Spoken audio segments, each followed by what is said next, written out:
Members, good afternoon. Let's continue with our meeting. Now, I've already drawn the line. Mr. Roy Kwong, 4 minutes, please. No, this is a continuation of our meeting. Quorum bell, please.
Mr. Roy Kwong, 4 minutes.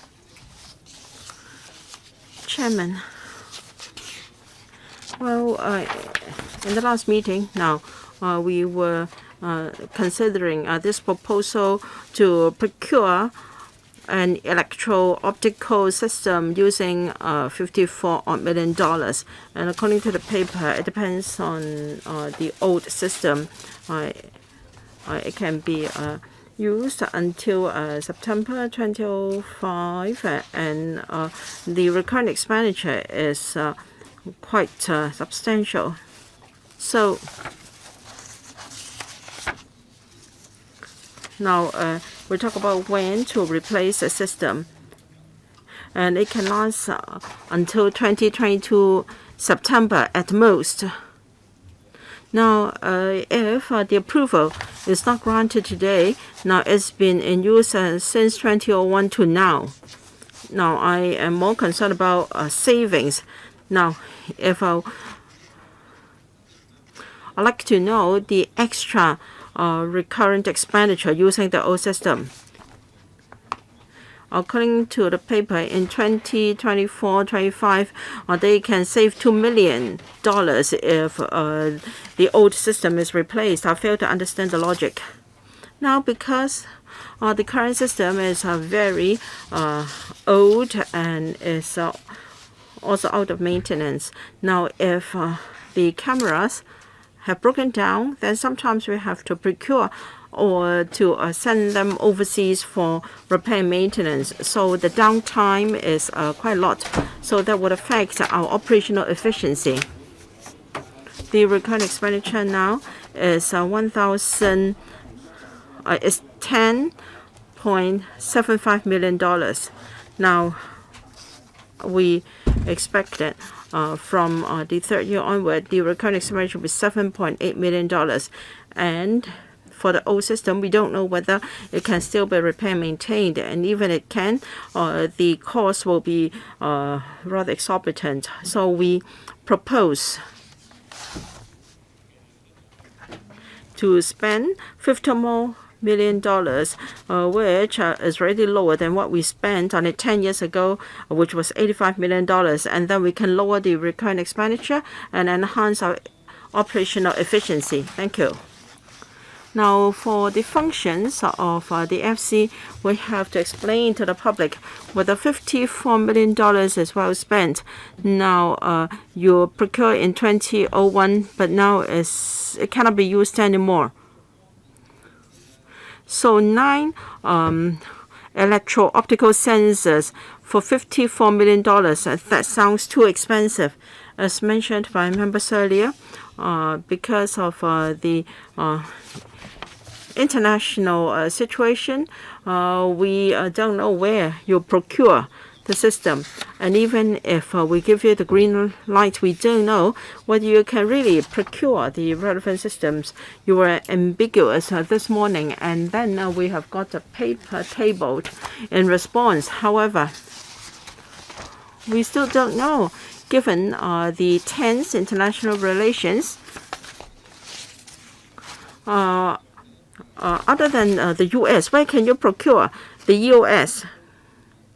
We've been asking for this since this morning, but we've yet to hear a response. If you ask me, of course, I want to see whether you can further lower the cost. So I'd like to move a motion to adjourn the discussion of this item. Okay, 3 minutes, please. No, you don't have to respond yet. Mr. Rock-Kwong, you have to explain in 3 minutes why you want to move a motion to adjourn. Now, because this is the function of the Finance Committee, I'd like to move a motion to adjourn the discussion of this paper. Because as we all know, we have got an item number 20 on Lantau tomorrow. Now, the system is interesting. Where can you place the battery of the U.S. in Kauai Island? And so the locations are very similar to where the artificial islands are going to be. So we are all watching the agenda. We don't know, because are we going to spend so much money on Lantau tomorrow?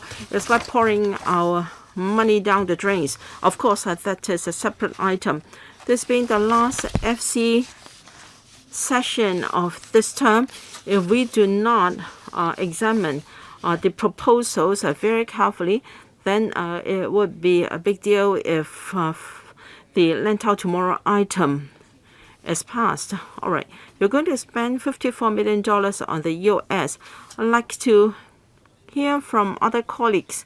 Now, if they find the system too expensive, can we use different procedures? For instance, can the Bureau undertake to work harder in the tendering exercise? Because $54 million is not $5,000 odd. Now, it is said that in 2010, the current system was procured, and that's 10 years from now. And I don't know whether the new system can last 10 years as well. What if the locations will be very close to the proposed scope of Lantau tomorrow? So from the perspective of the FC, we would like you to lower the cost. This morning, some police officers told us about the need for enforcement, the need for to use the system for enforcement. We just want to ask whether you can lower the cost and don't make it too expensive. And if I do not spend more time discussing with you. We may end up having a Lantau tomorrow in this meeting, and we would then fail the community. So I want to move a motion to adjourn. Mr. Wu Chiwai. Well, I have considered this proposal from the Bureau. Now, this morning we spent time on whether the administration has reviewed its own system faced with the latest sanctions on the import of technology. Paragraph 4 of the paper says that the RCCC can has its software developed in Europe, and then they can also use browsers, common browsers, and on Windows, Linux, iOS, Android, and so forth. When you talk about a central server, I feel a bit uncomfortable. It's quite rare to use iOS and Android, which are more common in mobile devices, in the central server. So from this morning to now, obviously, the administration faced with sanctions on advanced technology imports to Hong Kong. The government is not really well prepared. The government has not fully considered the impact of these sanctions. So you just want the money approved, and then you adopt a wait-and-see attitude. This is not really a very responsible approach, because, of course, I understand that the sanctions came only a few days ago, yet the row has been brewing for a while. And some of the procurement involves sensitive materials, and then import permits will be needed before they can be imported to Hong Kong. It appears that you have not assessed whether the proposed sanctions would have any impact on your proposal. Perhaps we may have to use lower technology devices to make up for the shortfall. So should the paper be amended or revised? I draw a line to motion 37A. Dr. K.K. Kwok. Now, the Marine Police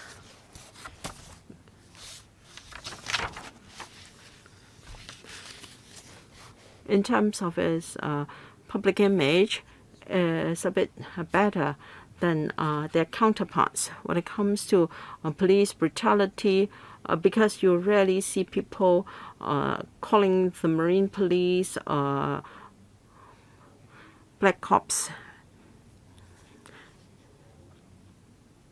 as opposed to their PTU counterparts. Now, for the EOS, I have read up about it. I raised my concerns in my first round of questioning in view of changes in the external environment. Now we face a real sanction from the U.S. as a start. We don't know about Europe yet, but for the 12 top companies manufacturing EOS in the world, well, according to Mr. Mann, these are manufacturers producing military use devices. But as we know, just like medical devices, there are levels 1, 2, 3, but of course we will go for the best model. You will procure a GE or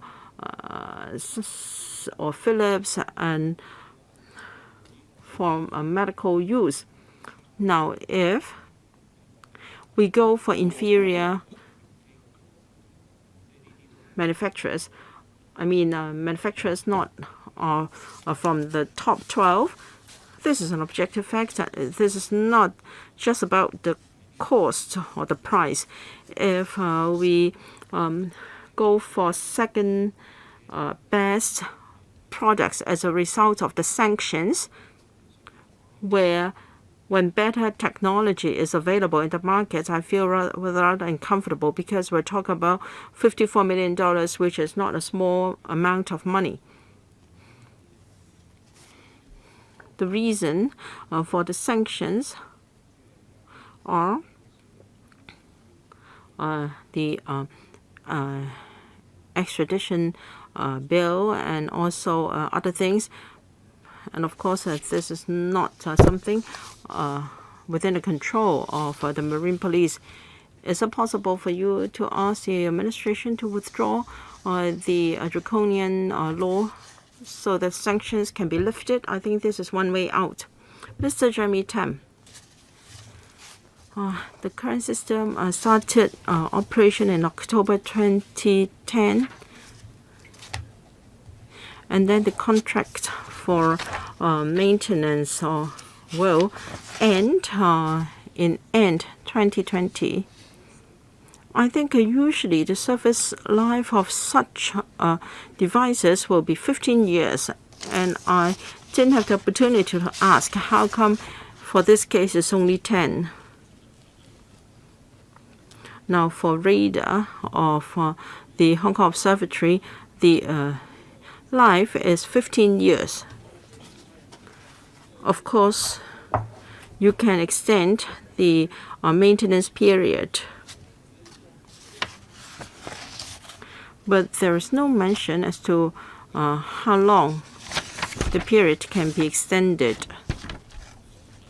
Now, if the warranty period ends in 2021, and the new system can only be commissioned in 2022-23. Now, if you knew beforehand that the system could only last 10 years, there's no reason for you to have come to the council so late. You should have come to seek approval in 2018, assuming that it takes 2 to 3 years for the design and construction of the system. Then if you do it in 2010, that will be roughly the time to replace it. So I don't know why you haven't come to the council earlier. All right, you have a contract, a maintenance contract. Can you extend the service contract? And I'd like to know the value of the contract. Now, if you extend it, you will just have to pay more, of course. Now, if you have to show us whether you have considered the cost of prolonging the maintenance contract. If it turns out to be rather affordable, then perhaps you should use the system for another few years. And the system, as said, can last 10 years, at least when it was bought in 2010. What about the new system? Can it also last 10 years?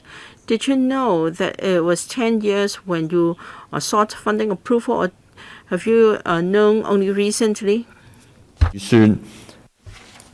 For this new system, how many years can it be used? There is only little mention in the paper. So I support Mr. Kwok's adjournment motion. Well, I think Mr. Chan would feel a bit angry when reading this adjournment motion from Mr. Kwong, but I need to thank Mr. Kwong for using his chance to ask questions to move this motion. Well, the point is clear.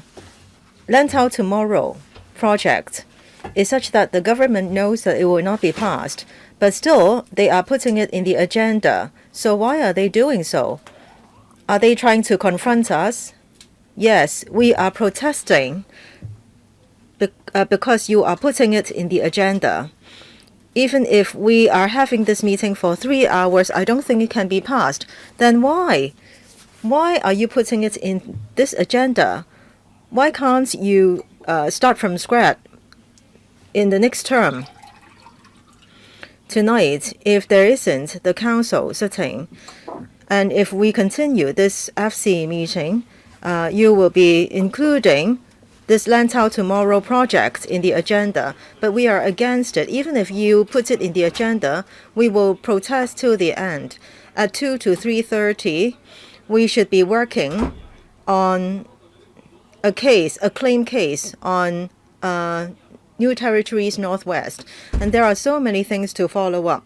And today I have questions about illegal fishing. And in the morning, Chairman Chan had drawn a line because he wanted to complete each item within 1 hour. So I resorted to 37A to handle illegal fishing. Chairman, I hope that you should handle the situation as it goes. If you deliberately draw a line, then a colleague will move adjournment motion, then it will even be slower. Now here there is this supplementary paper, but a line has been drawn. We can't ask questions. To be honest, this is not an urgent item. Well, the useful life is set to be 10 years, but I don't understand why this is included in this item. In March 2021, tender documents will be drafted. So even if you handle this item when we come back in October, there won't be any impact on the drafting of tender documents. I think, well, you can draft tender documents on many other items, even though funding has not been approved yet. So the timing is not that urgent. Many colleagues are concerned about sanction. And in Pt3, I think you are saying that mainland products will be used. Then in that case, we hope to have more time to discuss with you about the electro-optical sensors in the future. Ms. Chiang, 3 minutes. Well, Chairman, this time I won't support Mr. Kwong and Mr. Chen. Well, usually or very often, their points do make sense, but not this time. We are talking about this paper on the procurement of command system by the Marine Police. And they said that they don't like this number 20 document. They don't like Lantau Tomorrow. So that's why they want to move an adjournment. Well, but this is not reasonable because there are many other items coming. There are items on athletes' fund. Many athletes need the fund for training. And then there are also tertiary institutions and also subventions for tertiary institutions. They are waiting for the money. And you don't like paper number 20. You don't like Lantau Tomorrow. So from now on, you want to adjourn this meeting. Then this is not fair.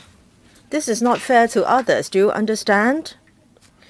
So it is not that Anne is not teaching you. Well, you need to be rational, right? You have to be reasonable. I'm sure you know how to drag your feet on Lantau Tomorrow.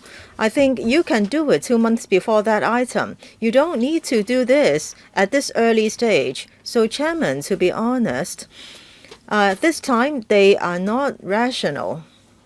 So that's why I object to this motion. 3 minutes. Ms. Yong, well, Chairman, I believe we all feel a bit disappointed. I'm sure Chairman will reserve time because you have expected that someone will move this adjournment motion. Now, concerning the electro-optical sensors, it is very clear they are now outdated. They have been used for 10 years, so they should be replaced. And the contract is going to expire soon, so this is just normal. We should be rational in our discussion. If you use adjournment motion to block the Land Out Tomorrow plan, well, we can handle that when that item comes.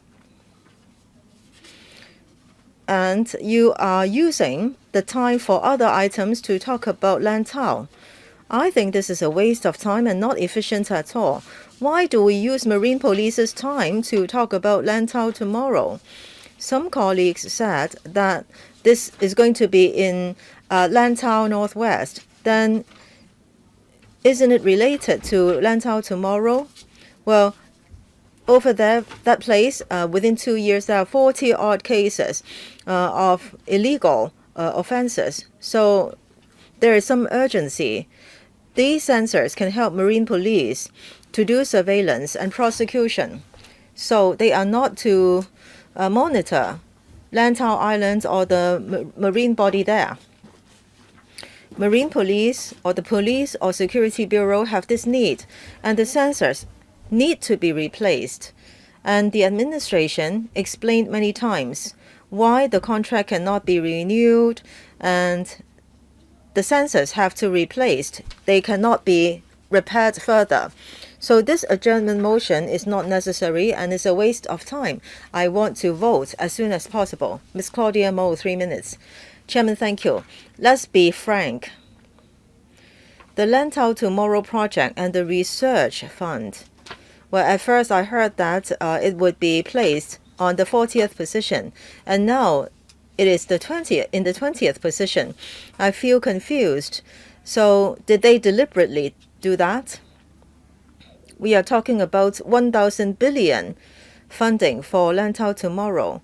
So you know that there isn't enough time. Why did you put it in today's agenda? Chairman, you and I know that definitely we cannot proceed with the Land Out Tomorrow project. And today in Hong Kong, everything can happen. No matter whether you are talking about rules or tactics, they can change any time. The LegCo's legal advisor made some points, but LegCo could choose not to accept or admit them. So after talking about Marine Police, if they all of a sudden choose to talk about Lantau reclamation and they need funding for a research, then what? In the community, do you know how big the pressure about people's opinion is about this project?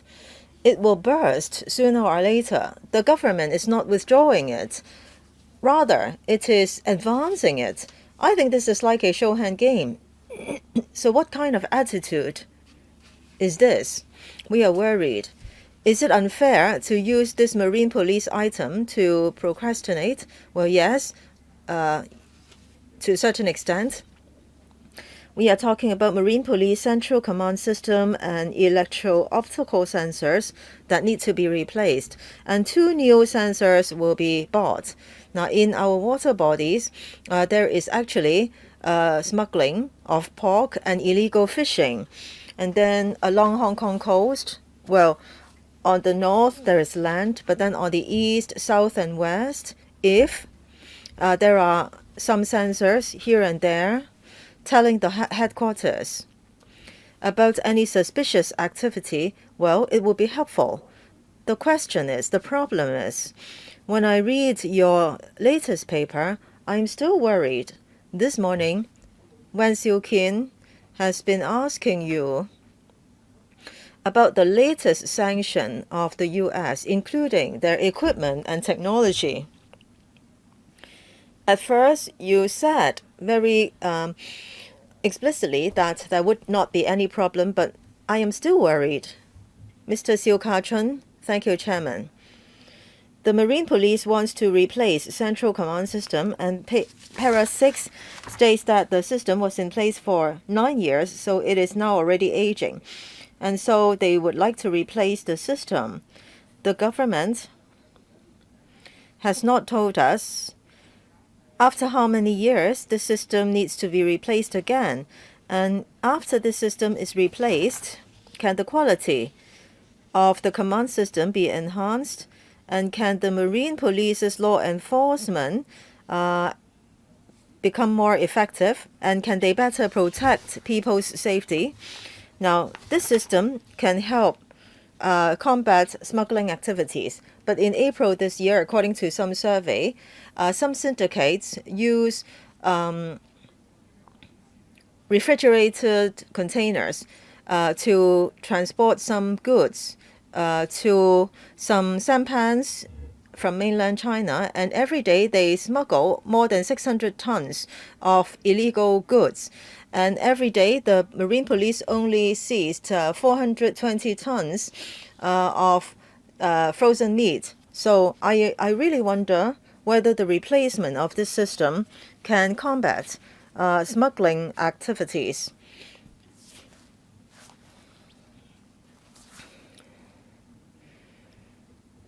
Or is it true that the mere replacement of the system cannot be effective enough? I think it is about the operation efficiency and also evidence collection work by the Marine Police. Last year in December, there was another incident related to this. PV-10, Marine Police speed detection boat, tried to catch illegal fishing vessel, and the vessel sank, and then 3 crewmen fell into the water, but then they were rescued. And the frontline officer said that because of social unrest, half of the manpower was deployed to tackle the protests. And so the remaining police officers lacked training. I don't know whether this is just trying to put a blame on social unrest for whatever mistakes. So is it true that this system can be the answer to everything? I doubt the effectiveness. Or has there been some problem with the training of the Marine Police? If this system is replaced for this basis, well, I do have doubts on the effectiveness, so I support adjournment. You want to speak? Anybody else? Government? Any response? Chairman, just 3 points from me. First, the central command system was such that in 2005 we applied for a water alert system. It is part of it, and at that time we proposed that system. And we wanted to use the central command system to replace many vessels. At that time, we saved $395 million for taxpayers, and there's a savings of $86 million in the annual recurrent expenditure. At that time, the police central command system was installed at 85 million, and this time a smaller amount, so only 54 odd million. So I think there is the efficiency. Now, for the new paper, if you refer to para 2, number 1 and 3, that is, there isn't the need for export permits. Many countries can do it. But then for heat detection sensors, there is the need for export permit. And many countries can offer that. And in mainland China, it will not infringe upon the U.S.'s copyright or patent. And we are introducing this item first because last time in the security panel in March 2019, we discussed this with the security panel. And in 2005, in the FC, we pointed out that this central command system has a useful life of 10 years. Thank you. Mr. Lau? Thank you, Chairman. I want to clarify on behalf of the government about the arrangement of this agenda. Concerning the research on the water artificial island, well, we are including it in this agenda. The reason is simple. So all the items that had been dealt with by PSC and also the ESC, PWIC and ESC, are included in this agenda in their entirety, and we had not shuffled the order. It is still in the second last item, and there are only 21 outstanding items, so that's why it is in the 20th position. So it is not moved from the 40th position to 20th position.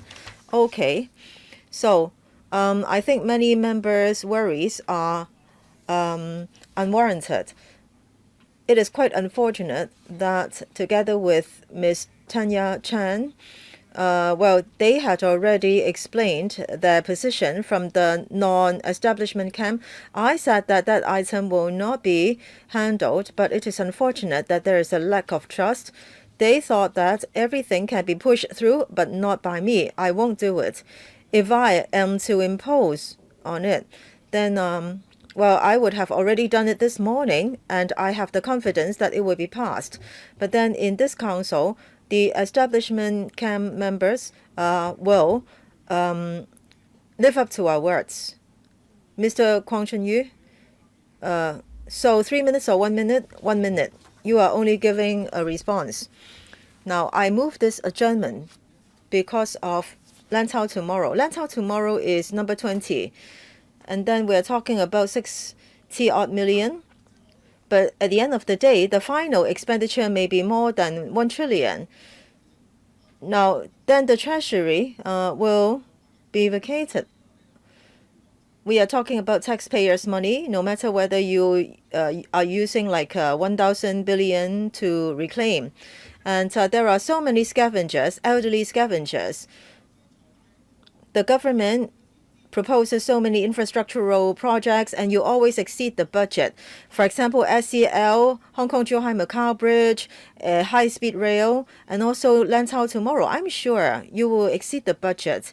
600-odd billion. Well, even if it is at 700 billion, then it is equivalent to giving $100,000 to each Hong Kong resident. So, sorry, I must block this item about Lantau tomorrow. I need to tell members of the public what is happening here. It is not 50 million, as you said. This is an early stage study on whether or not this reclamation research should be done. So it is only a research. If you don't do a research, you don't know whether it is worthwhile to spend the money. So how come you do not allow even a research to be done? I think this should be analyzed by members of the public. Okay, I said 50-odd million. I'm talking about this item. So 50-odd million, and also the coming project, all these involve our money.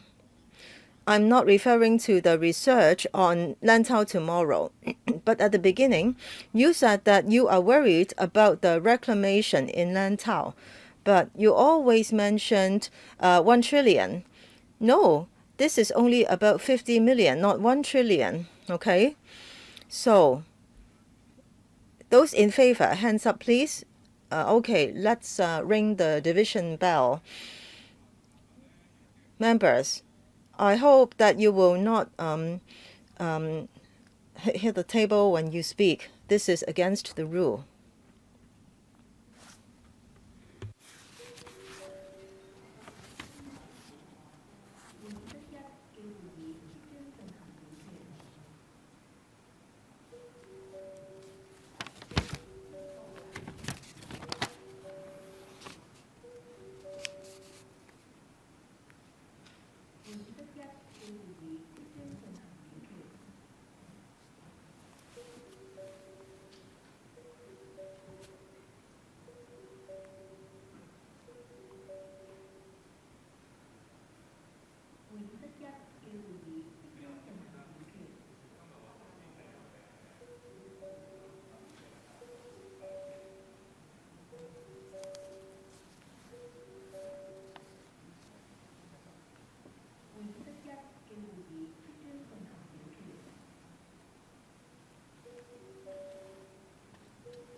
So we're about to vote on whether we should adjourn this item on the Marine Police Central Command System.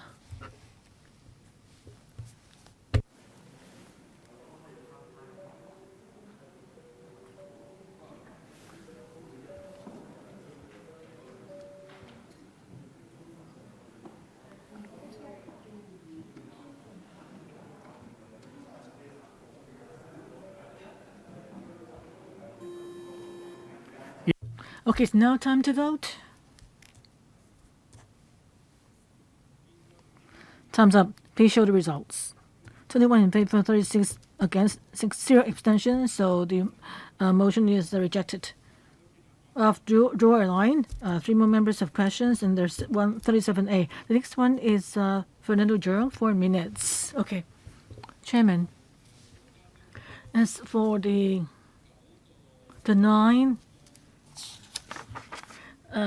new sensors, one of which I noticed that is for replacement at the same system at the Hong Kong Macau-Zhuhai Bridge. I just find it a bit strange. Hong Kong Macau-Zhuhai Bridge has been commissioned for more than a year only, so theoretically the Electro-Optical sensor system should be very new. It's only been used for more than a year and then has to be replaced. Isn't it a kind of waste? Why don't we keep the existing system? And I don't know. In the budget, Hong Kong Macau-Zhuhai Bridge, the system there, make out how much of the budget? I assume maybe it's only 1/9, but can you explain why it's such a waste? Under Secretary, please. Hong Kong Macau-Zhuhai Bridge, when it was built, it was a works project, and right now there's a EOS there, but the control of the EOS is not connected to the Marine Police headquarters. So I'm applying for money to connect the EOS system to be connected to the Central Command system. So it's not about replacing, but more connecting. So it's just connecting to the command system, but not replacing. It's yes, understood.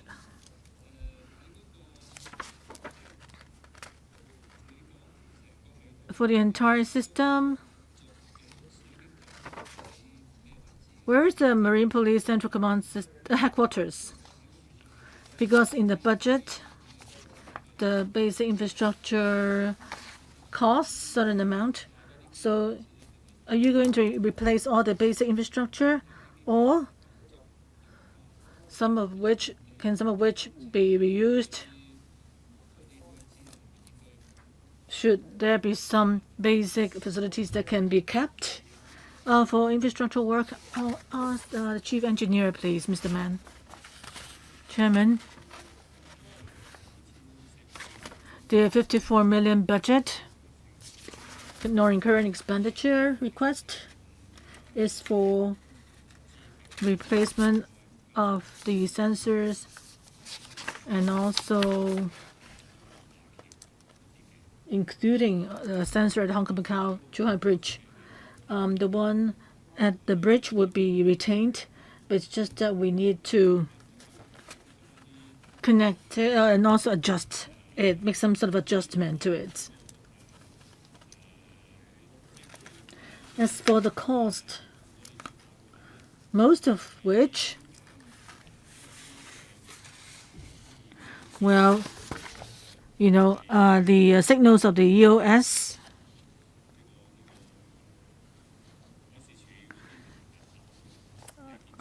have to be built at the radio stations of the Marine Department. So we have to use the Marine Department's micro signal system for transmission. And the transmission system is already operating, and the $54 million is only for the purpose of having new EOS. And in the Marine Police headquarters, we need to build the central servers, workstations, control stations, hardware and software development. That's within the 54 million. So in other words, so you're going to add sensors. You add one sensor at the Hong Kong Macau Zhuhai Bridge. We'll use existing sensor. In 2018, it was installed at the bridge. Okay, next one, Kokaki, 4 minutes. Thank you, Chairman. I've looked up some information. I think for each sensor, each costs about $6 million.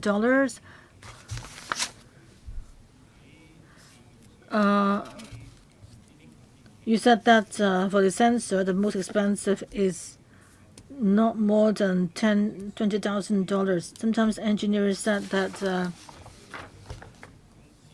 it's not at the military levels with a lower level sensor, but of the $6 million for the entire sensor system, how come it costs so much? Engineer, who would answer? Thank you. I can't see. I just want to know the sensor itself, how much it costs, the sensor itself, how much does it cost as part of the system. The market investigation that we've done earlier on show us that the sensor itself cost about, it's below 2 million each, below 2 million. So how come there's a budget of 6 million for each sensor system? What happens to the remaining 4 million? What is it used for? $2 million is already a very huge price. Just then you said that sensors, sensors actually can be found at many places in hospitals and so forth. And you said that yours are not at the military level. That means these are sort of inferior sensors. And in paragraph 3 of the paper, excuse me, I think 90% of what is mentioned there are from China. So the $2 million sensor, you're asking for a lot of money. Why do we have to have that much? It will be very profitable for whoever is providing the sensors. Chief Engineer, in paragraph 12 of the paper A, section A, is part of the breakdown. It talks about EOS hardware and software. The total amount is about 20 million. So divided 9 sensor systems, so that means about $2 million per system. But still a huge price. Sensor at a cost of $2 million each. I think you can't find a sensor that are expensive around the world. Can you give me an example where sensor of similar price is installed for a reference? In 2010, the system then for each sensor, each cost $3 million at least. But now you said the costs have come down. Yes. And it still costs about $2 million per sensor? We've looked at your appendix. And it seems like the installation isn't that high-tech or special. Chairman, let me supplement. Mr. Kwok, you may see in our picture there are three objects, three components. The first one is for EOS, is just the overall name. First, you have the thermal detector, and also the camera, the imager, and also another equipment to control or to keep the stability of the sensor. Even if there's a long distance, you can also remote the sensor, turn it to the left or right from a remote location. In 2009, for the average price, the thermal imager, it costs about $1.29 million. Today, the price came down to $900,000. And for the daylight camera, it costs $500,000. Now the price has come to just tens of thousands of dollars. For the stabilizer, the price dropped from $800,000 to $400,000. So the total is about $2 million. So you are going to use the system for a decade. So it's durable. It's a durable system. Okay. Now 37A. Time for 37A. Chen Chi-Chen, please read out your motion. 5 minutes. The bell will ring for 5 minutes. Based on the Procedure 37A of FC, I move now that the committee urge the administration to, in replacing the Marine Police Central Command System and EOS, as well as the procurement of new sensors, it should ensure that the new sensor can effectively detect and identify illegal fishing, to ensure that the new sensors are effective in curbing illegal fishing by mainland fishermen in Hong Kong waters.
So we're about to vote on an item of 37A.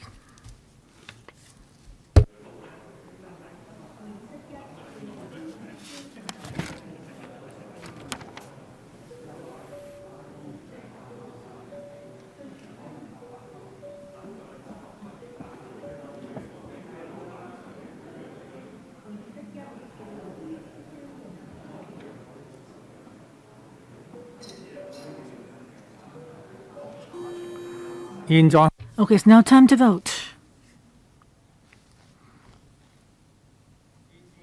Voting ends. Please show the results.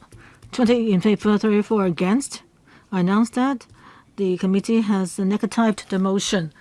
So now I'm going to put this item to vote. Paper 22, 21, 54. So the ring will be rung for 5 minutes.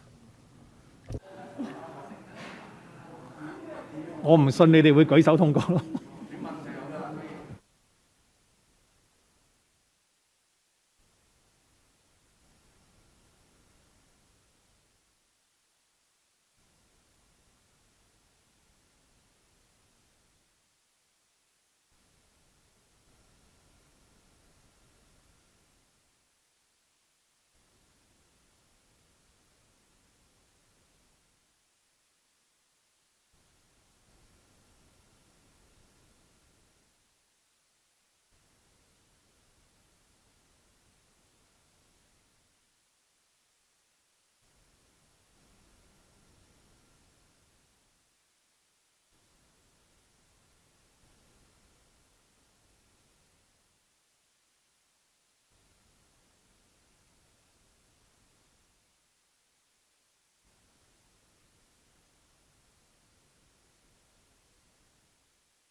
好啊，各位，我哋即將表決係咪支 Members, we're going to vote on whether we support the proposal from Marine Police to purchase their new EOS.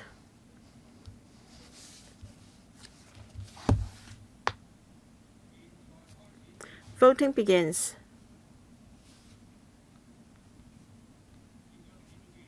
Voting is closed. I display the results. 37 for, 20 against. The proposal is approved.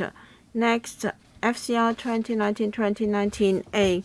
This item involves our members to approve a new commitment of $55 million for the provision of a three-dimensional air pollution monitoring network using light detection and ranging technology for tracking pollution transport over Hong Kong. On the 19th of December 2018, the Environment Bureau consulted the EA panel. To facilitate our discussion, we have Mr. Owen Fung, Deputy Director of Environmental Protection, and his team. First, Ms. Claudia Mo, 5 minutes. Oh, doesn't this council look like a restaurant? And or at the end of a banquet, the host is seeing the guests off, shaking hands out there. All right. Usually we won't object to anything to protect the environment, but I'd like to know whether these devices are to be manufactured in the mainland. You're going to buy 15. And the recurrent expenditure is over $10 million per year. Isn't it outrageous? All right. According to your paper, the source of ozone will mainly be emissions from the Pearl River Delta. And you're saying that using LiDAR and this and that. Now, I'm sorry, I'd like to know whether U.S. technology is involved, because I feel a bit helpless. According to your paper, ozone mainly comes from emissions in the PRD, and with new 3D air pollution monitoring network using light detection and ranging technology, you'll be able to identify the management and control measures. Well, you know full well that they are from the north. The thing to deal with the problem is to stop the emissions, but you don't have any authority to do that. Otherwise, you will be accused of endangering national security. So what's the point? The logic is a bit fuzzy. Perhaps I don't know the subject well. And you have 5 and 4 locations, and in the central part of Hong Kong, 1. I don't know what do you mean by the center of Hong Kong. We talk about the Victoria Park. Can you tell us what the 5 locations involve? Thank you. Well, Ms. Moore asked whether the laser device involve U.S. technology. In fact, the devices are not really sensitive technology. They are just for civilian use. And there are different suppliers in the market. As regards why they should be installed in 5 locations in Hong Kong, I will invite Mr. Leung to explain later. Now, the 3D air pollution monitoring network can fill the gaps of the Environmental Protection Department in monitoring our air pollution. Now, we understand that Now your monitoring system is close to the ground, and in future it will be high up in air. All right, I think you're deliberately wasting my time. I'd like to know where the 5 monitoring sites would be. And you know very well that the emissions come from the PRD. What strategy can you do to counter that? 5 monitoring sites, because we'd like to know their trajectories of transport in and out of Hong Kong. Now, the 4 locations of monitoring sites will be in the periphery, but the exact locations are not confirmed. Most of them will be places where the EPD has already got facilities in use. And as for town center, we'll try to find government facilities to place the devices as far as possible. Why do we need a site in the center? Because of the prevailing wind situation throughout the year, we must have a point right in the center of Hong Kong and also the periphery. Now, you said that in the central part of Hong Kong, that will only be one point. Where are you talking about? It would be somewhere within the Victoria Harbour. Within the Victoria Harbour, yes. Mr. Ray Chen, I have to sort out one thing first. Annex, Enclosure 3, Scanning Mode of Light Detection and Ranging System. Page 2, we have conical scanning and mobile vertical scanning. On the diagram, I can see some simplified Chinese characters. In the lower picture is called Yu Hong Kui. Why do we have simplified Chinese characters here? Were the plans captured from the internet, or were they provided from manufacturers from the mainland that intend to bid for the contract, or is the technology only available from them?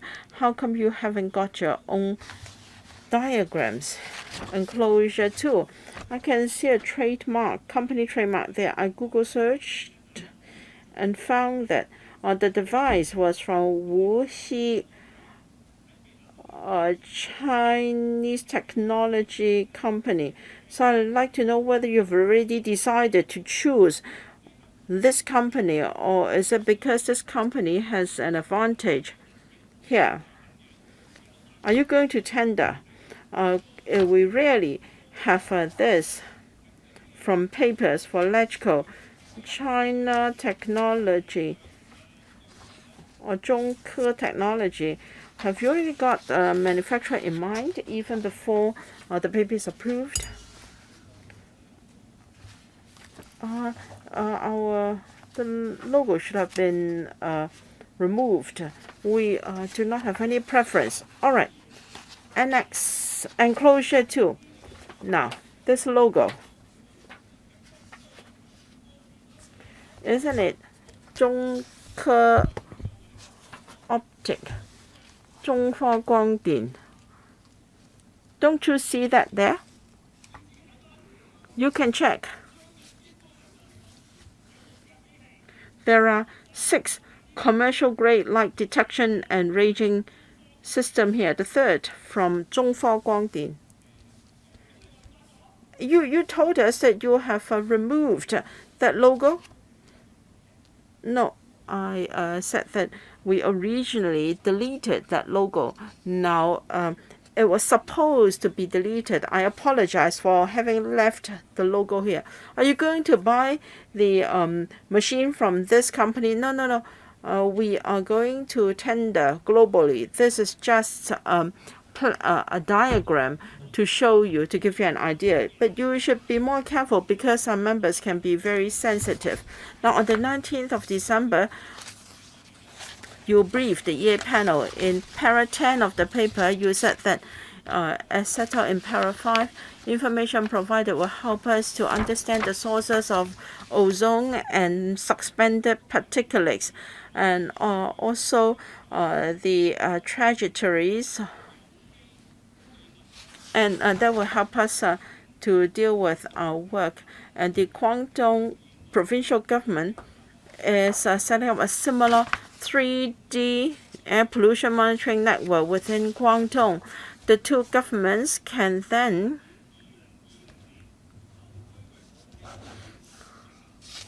work together and start the study on the concentration of ozone and pollutants so as to work out the plan for the future for emission reduction. Now, this paper hasn't got the paragraph from the 2018 paper. Why is it so? Is it because things have changed, or you just want to water down your proposal to cooperate with the Guangdong provincial government? All right, this Zhonghe Guangdian company, do you intend to procure the devices from this company? This is Electro-Optic Electronic Company.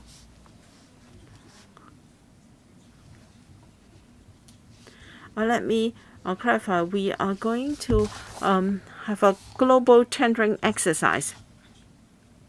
As far as we know, there are various suppliers from different places providing this technology, so we have not specified a particular supplier for the system or the network. With regard to cooperation with Guangdong province, information to be obtained or data to be obtained from this network will help us to track the movement of ozone. The EPD has got various air monitoring stations. We have 18 of them, and we are collecting data. As said, ozone is a regional problem, so we have to cooperate with the Guangdong province.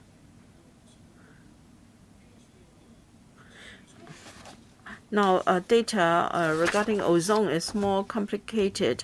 I think after processing them, we'll be able to share the information with the general public, and of course we will be able to share this information with the Guangdong province so as to tackle the air pollution problem.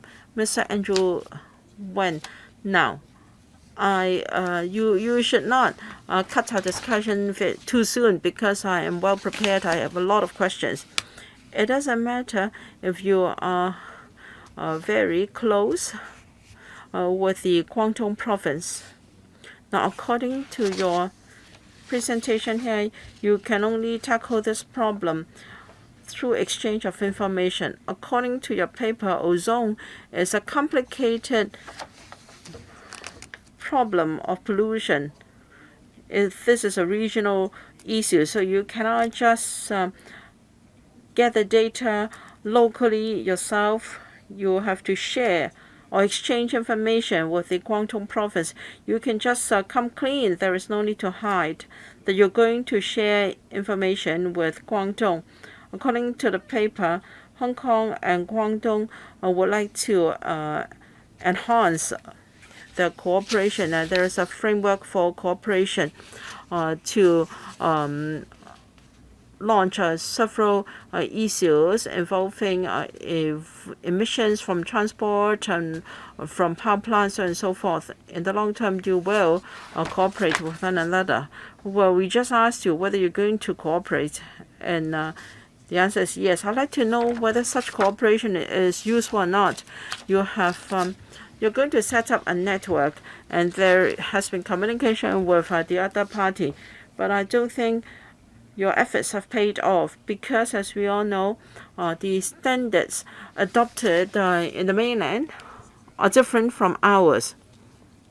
According to our officials, some of the RSPs in Tuen Mun have come from the mainland. All right, out of goodwill, you're going to share data with your counterpart in the mainland.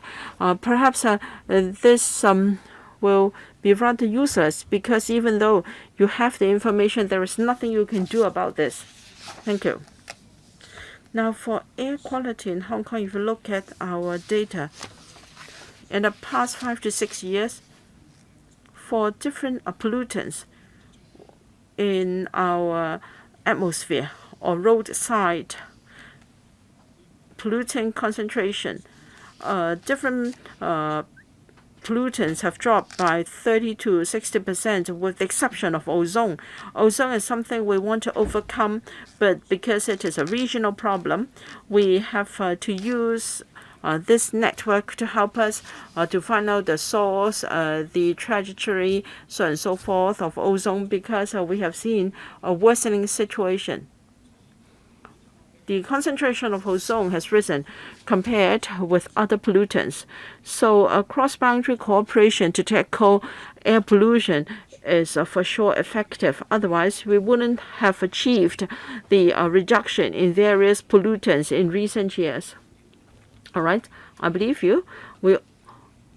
We know that the situation might fluctuate, but on the whole, air pollution has improved. I have no intention to belittle you. My concern is, even after exchange of data with the other side, there is no concrete plan to tackle the problem of ozone. Now, if the vehicles, the vessels and plants there do not do anything about it, there is nothing we can do.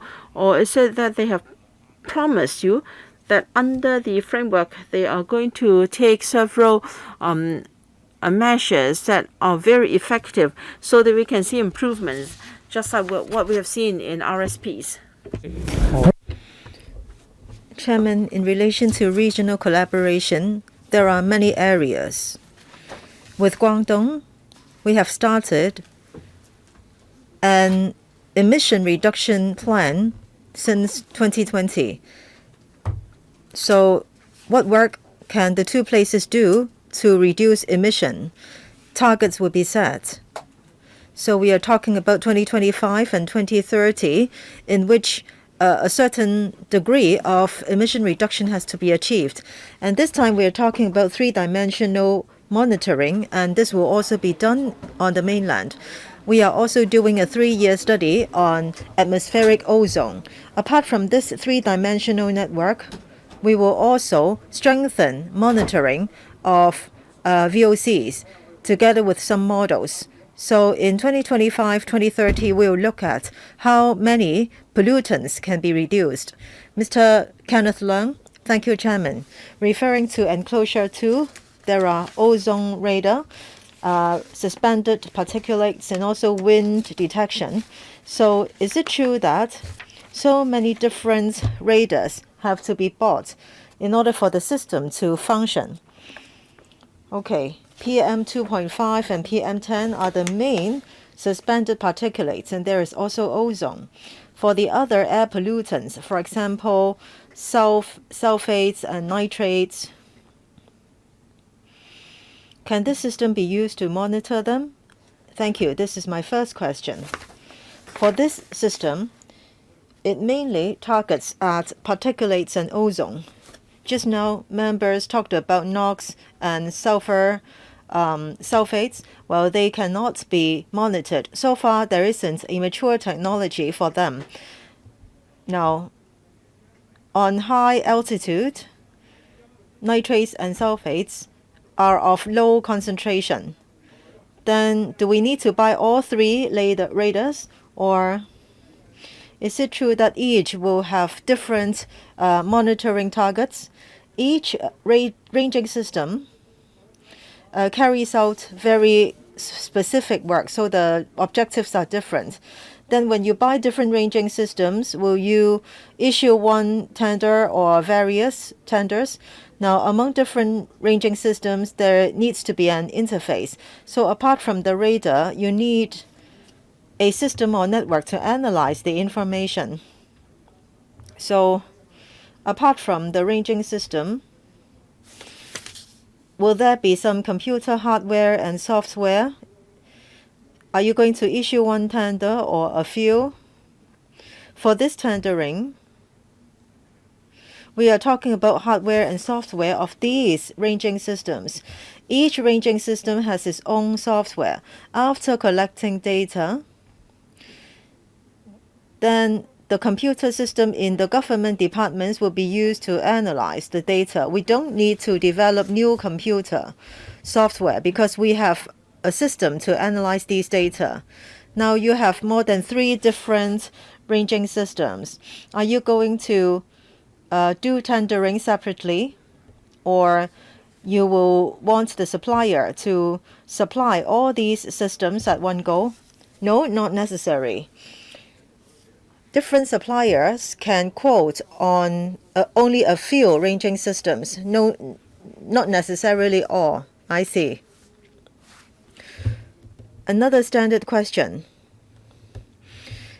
These are technological equipment, so I hope that you will not only award the contract to the lowest bidder, because I'm sure mainland companies will be the lowest bidder. They will try to win the contract even at a loss. So I want to know what is the weight attached to the technology element, or you think that these are only low-tech products. So you will only look at the quotation and the lowest bidder will definitely win. So what are the standards for tendering? Right now, technology 60%, price 40%. So for technology products, this is the usual breakdown. I see. Based on what you know, in the global supply chain, companies that can offer these ranging systems, how many are there? Do you have a broad estimate? How many countries can offer these ranging systems? Have you taken a look? Who will answer the question? Chairman, I can answer. In the US, Europe, and China, there are these producers. So geographically speaking, we are talking about a big coverage. So is this military use technology, or is it military as well as civilian technology? So even though Hong Kong is under various sanctions, we may not be able to get certain countries' technology. So what type of technology is it? We have consulted some suppliers. And then yesterday, we made an inquiry. We asked whether there would be the impact. And manufacturers said that this is civilian technology. So they don't think that it will be affected by recent trade relations. Next, Mr. Xiu Ka-chun, 5 minutes. Thank you. My question is about standard of air pollution. Hong Kong government, in relation to air pollutant standard, is more relaxed than the world standards. In Hong Kong, we're talking about PM 2.5, and concentration is 75 mg per 24 hours. That's the standard. In Japan, per every 24 hours, the concentration is 35 mg. So even when air pollution is serious, then every day the standard should be 60 mg per 24 hours.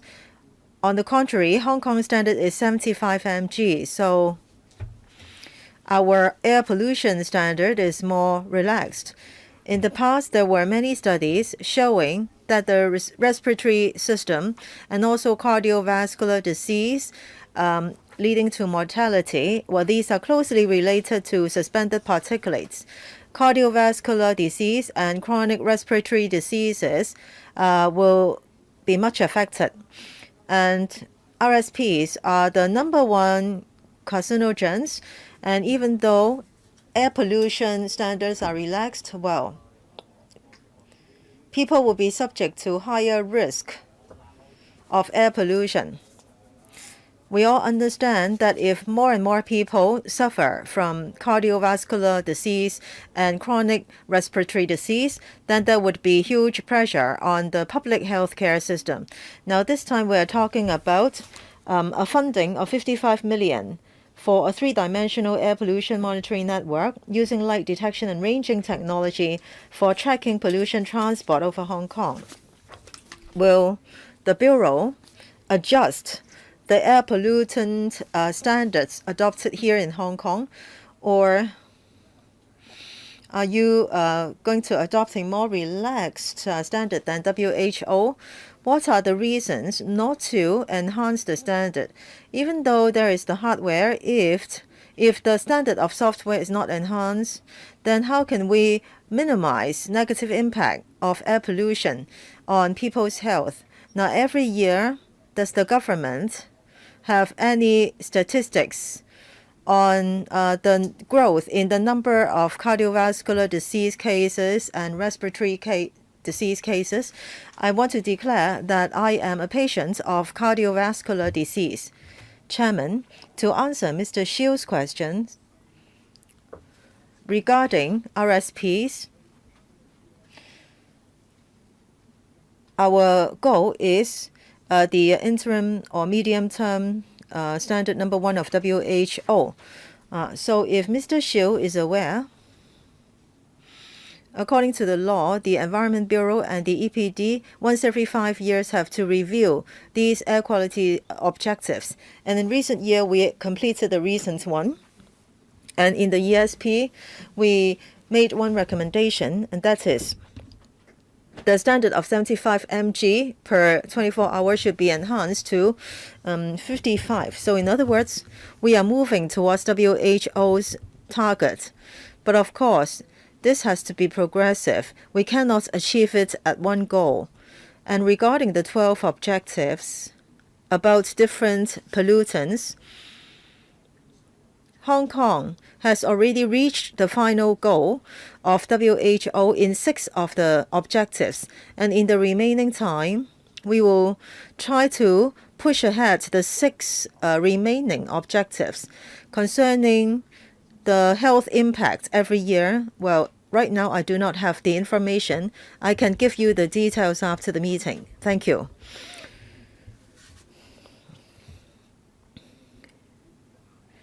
If you only enhance the hardware without adjusting the software standards, then I think the protection of people's health will be very limited. So I want to repeat this point so that you will understand. Thank you. Next, Mr. Wu Chi-wai, 5 minutes. Thank you, Chairman. In past discussions in the ESP, we said that regarding air pollution, apart from local air pollution, another important part is air pollution from the mainland. So pollution is carried by the airflow to Hong Kong. I believe that mainland needs to achieve some air pollution standards or objectives. I don't know what kind of objectives do they have right now and what is the difference from ours. And number 2, do they have a timetable and roadmap? Do they need to tighten their standards so that they are consistent with WHO? Number 3, well, if there are answers to the first 2 questions, then can you tell me the progress and strategy of mainland's work? And then, based on my understanding, we are trying to monitor pollutants in the air from the north. That's my understanding. And by doing an analysis, then we can have more collaboration with Guangdong and Shenzhen government so that the north-south air pollution level can come down. However, if there is no timetable about mainland's standards, even if we do our part, then there will still be pollutants carried by the air from north to south. So there would be a big shortfall from the objectives that we want to fulfill. Now, there are 5 monitoring points. And at all these points, 3 machines will have to be installed, right? I hope my understanding is correct. So each monitoring point will be able to cover a certain area equal to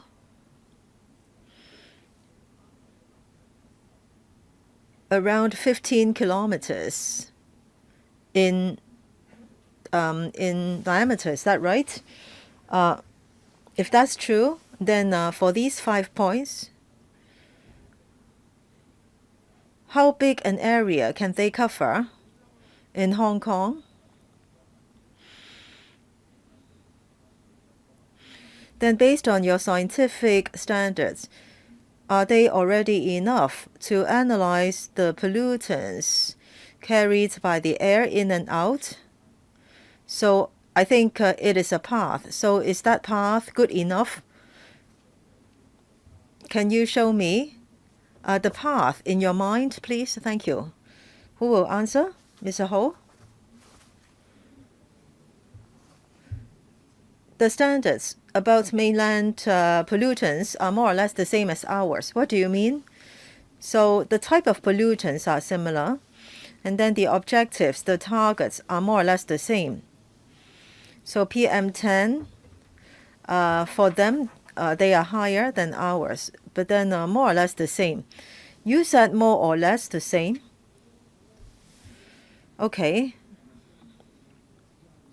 For example, RSPs or NOx, their parameters are the same as ours, the same pollutants. The standards are basically the same. PM10, well, they are higher in their annual average number. Okay, if that's the case, if we look at standards, then the mainland is consistent with Hong Kong. Yes, basically so. Okay, then does mainland China have plan to control the amount of pollutants generated to within their targets? If so, what method are they using? Do they have timetable and roadmap? Since we have the same standards, well, it's just that the mainland government is not doing their job. If they are doing their job properly, then there should be more or less the same air environment. Well, with Guangdong province, we have an emission reduction agreement for 2015 and 2020. And then for 2015, we had already done a review, and Guangdong province has already reached the emission reduction target. For 2020, we have also set a target. And with Guangdong province, we are doing a study post-2020. So after 2020, we'll see whether Guangdong province can reach their emission reduction target. And what Guangdong province is doing is very progressive. For power plants, they use more natural gas. And then for existing coal plants, they install the nitrification, desulfurization devices. For vehicles, well, we are adopting Euro 6, and in China 6. In 2019, they already put in place National 6 standard. So they are doing a lot to improve air pollution. Just now, the Deputy Director said that in the past few years, from 2013 to 2019, we had reduced 30 to 60% air pollution, and Guangdong had achieved more or less the same. Now, looking at the regional surveillance network, in the past few years, they had reduced pollution by 20 to 50%. For visibility, well, it is mainly about the concentration of small particulates. From 2013 to 2019, we have reduced it by like 50%. So days with poor visibility was reduced by 50%. So these are very large area indicators or objectives. Thank you. Ms. Wong? Thank you, Chairman. Hong Kong is a small place, and to the south there is the sea. When we buy equipment to monitor air pollutants, I think we are looking at the flow of pollutants over a large region. And because this system is a three-dimensional one, I think I'm most worried about Hong Kong-Guangdong collaboration. On the Guangdong side, do they have similar facilities? Have they already bought these facilities?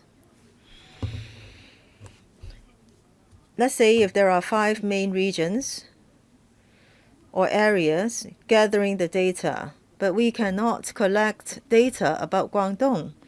So does Guangdong have similar facilities?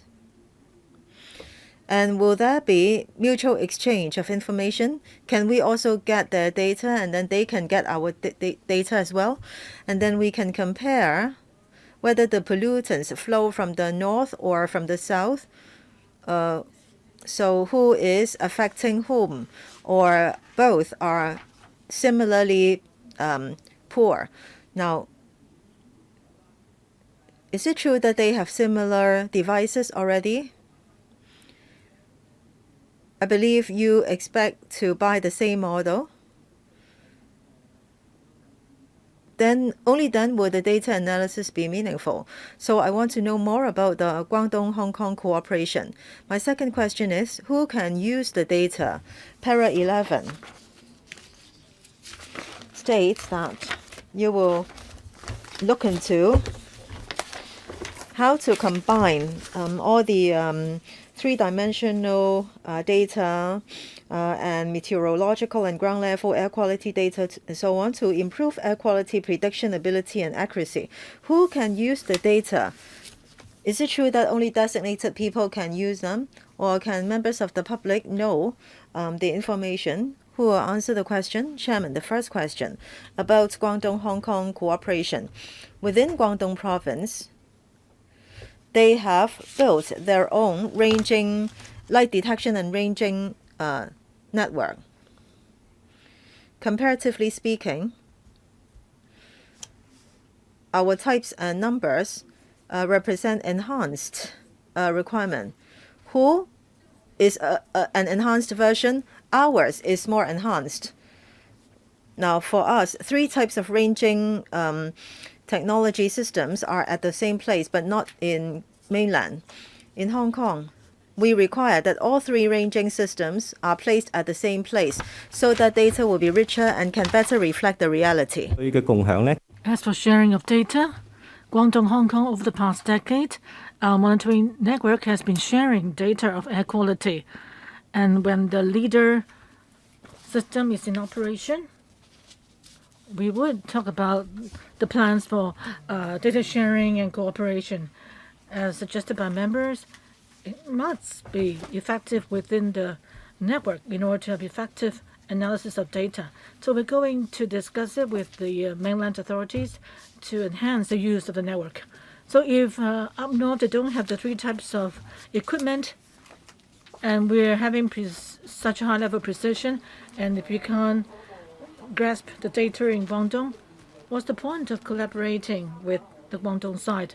Are you expecting them to make reference to our own data?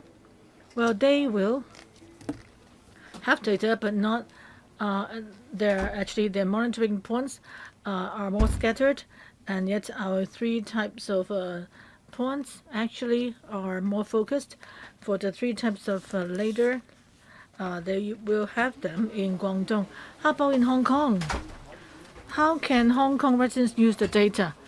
Well, how the data are to be used? Well, they're quite complex by themselves. For the raw data, general members of the public would not be able to understand them. So we plan to analyze the data and then convert them into tables, images, and try to explain them to the public based on time and locations. So that means the information will be disseminated every day or weekly or monthly. We don't have a plan on that yet. We have to see after the data are collected and what the amount of the analytic work is like. Okay, would you wait 4 minutes? In the paper, it said that the laser equipment has a lifespan of 5 years. So based on the current practice, that is every 5 years you have to come back for funding to replace the system. If that's the case, I'd like to ask, what is your, in your replacement plan, are you assuming that there's only one, that is one supply, or there's little competition in the market, therefore your assessment of the price is set in what is in your proposal? For the replacement system, it may not be a bad replacement, right? The most important is the data.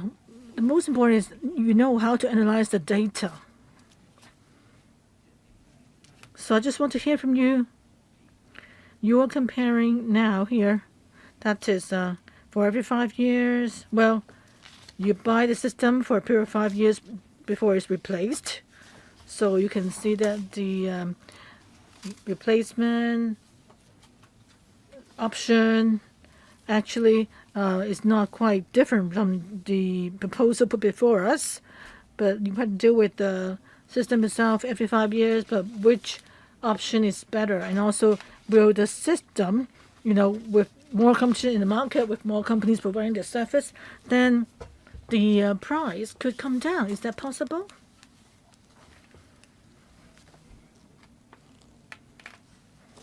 Okay, Chairman, the system is to be used for 5 years, but the 5-year period is what we get from the supplier.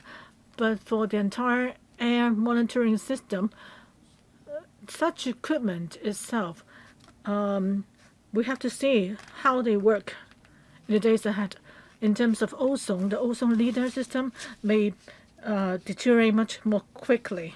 For other types of system, if the repair and maintenance is done well, according to the supplier, definitely the system can be used for more than 5 years. So as I said, other air monitoring systems can be used for more than 10 years. In the paper, we also mentioned another backup option. So as Mr. Wu said, from a financial perspective, there's little difference in the price of the various proposals. But why do we think that EPD needs to procure its own system? That's based on two considerations. One is that the leader technology system in monitoring air quality is a very advanced technology, particularly for ozone layer. In the past few years, the system for ozone layers has been adopted in advanced countries. So if Hong Kong can take part in using the same system, I think that's important for us to come to grips with the technology. If we don't have the technology, then we have to buy data outside. And now we will not be able to develop or nurture our colleagues who are able to analyze such data. So I think for the long run, we should have our own system and let our own staff do the monitoring and analysis work. Chairman, if your colleagues,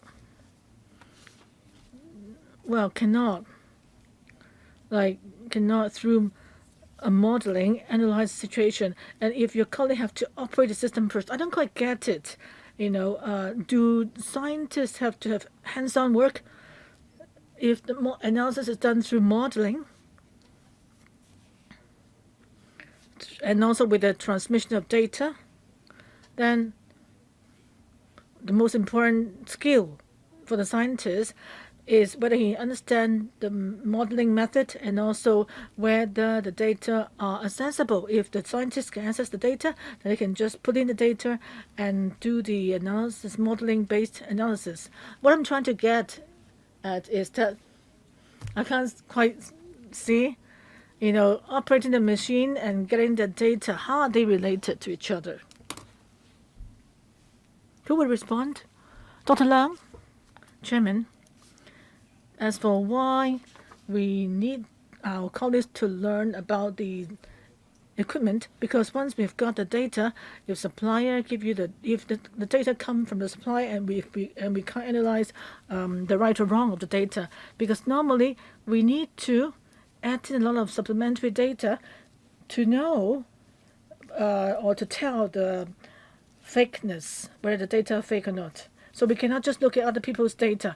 Even if we were to look at data now, our colleagues have to understand the entire operation including the actual weather situation condition on the day, and also the ground level monitoring station data, and also the mainland data. So it's not just our colleagues not just operating a modeling system. Our colleagues need to have some sort of scientific understanding to have a proper analysis of the data, and that's why we need to have our own system. Now, we're supposed to end the meeting at 5:30, and I hope that, well, we can extend by another 15 minutes, but I hope that we can finish item 8 at least. Let me tell you why. Item 5 is about the enriched IT innovation program in secondary schools. That is actually a backlog from last year, and also there's also the one on Hong Kong Ethics Fund. And then another item is on the subsidy for the, well, a loan scheme from $300,000 to $500,000 for the fish marketing advisory board that was actually backlogged from January. And also another 1.26 billion for implementing the proposed enhancement federal grant scheme for self-financing post-secondary education. That dates back from months ago. So I think that's our target. So let's maybe move on more quickly so we can finish the other items just mentioned. And now let's put this item to a vote after Helena Wong and Xiu Ka-chun have spoken. Chairman, I have a simple question. I'd just like to ask that in buying the new equipment, would it be like buying the average monitoring station that every month, every hour, there will be data released? Chairman, as I said, right now, the current leader system, the data collected will be quite complicated.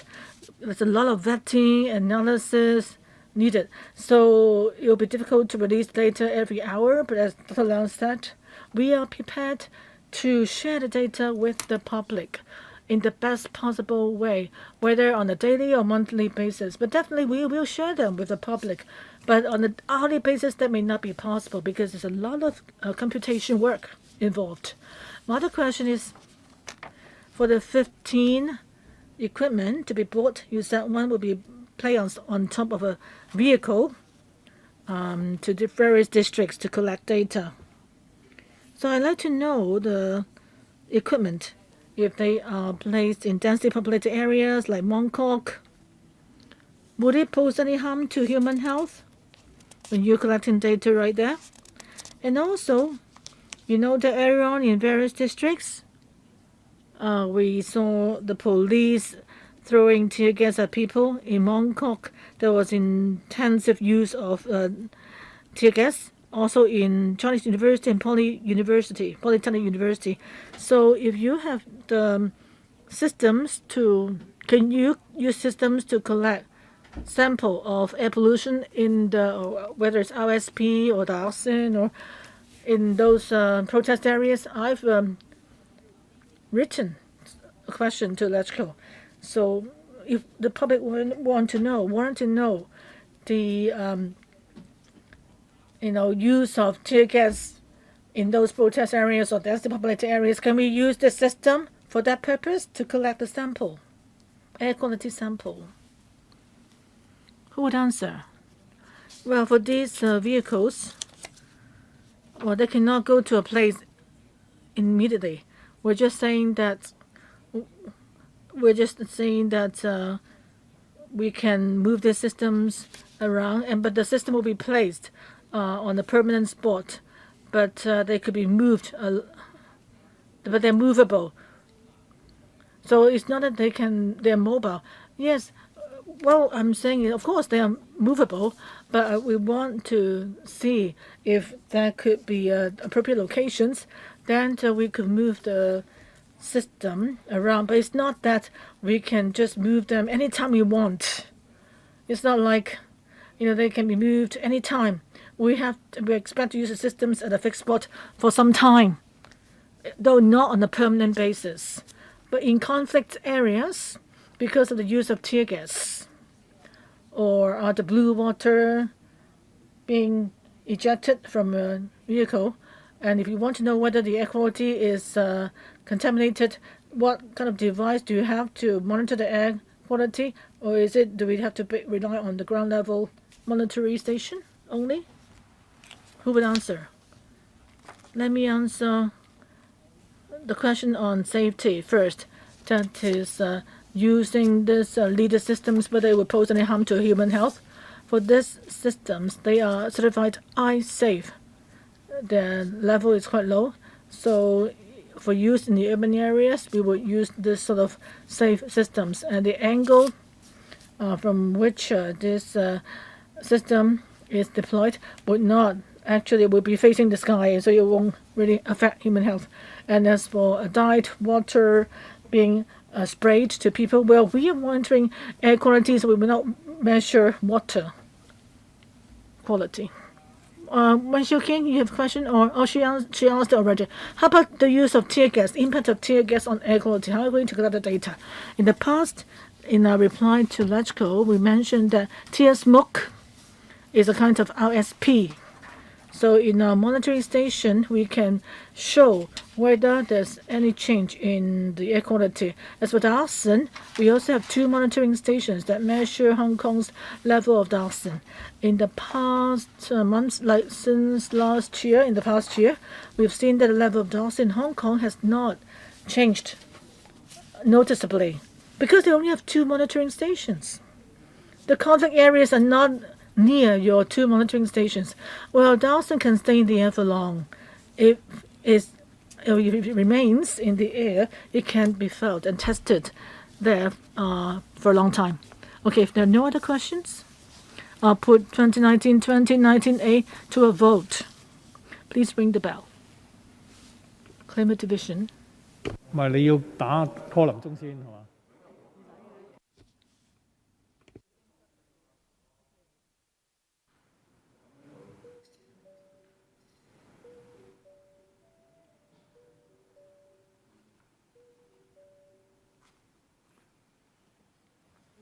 呢個打5分鐘鬥人都要表決㗎嘛，但係嗰個不過佢都唔會舉手㗎啦，係咁。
各位同事， So, colleagues, we're about to vote on whether we would approve the application for $55 million for the provision of a three-dimensional air pollution monitoring network.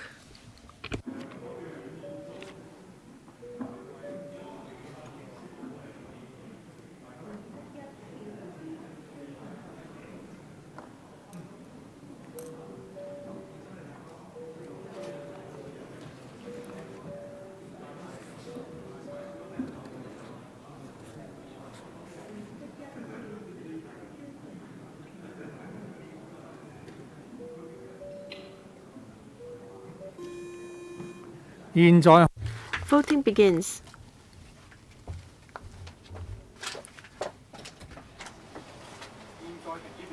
Voting is closed. The results are displayed. 43 for, 9 against. The proposal is endorsed. Next, FCR 2019-2016. The paper seeks to approve an increase in the approved commitment of Subhead 700 General Non-Recurrent Item 894 Enriched IT Program in Secondary Schools from $75 million by $500 million to $575 million for implementing the IT Innovation Lab in Secondary Schools initiative under the existing Enriched IT Program in Secondary Schools. We have Mr. Charles Mock, Chairman of the ITB panel, to report to us their deliberations. The ITB panel on the 11th of March 2019 had a briefing from the administration on the implementation of IT Innovation Lab in secondary schools.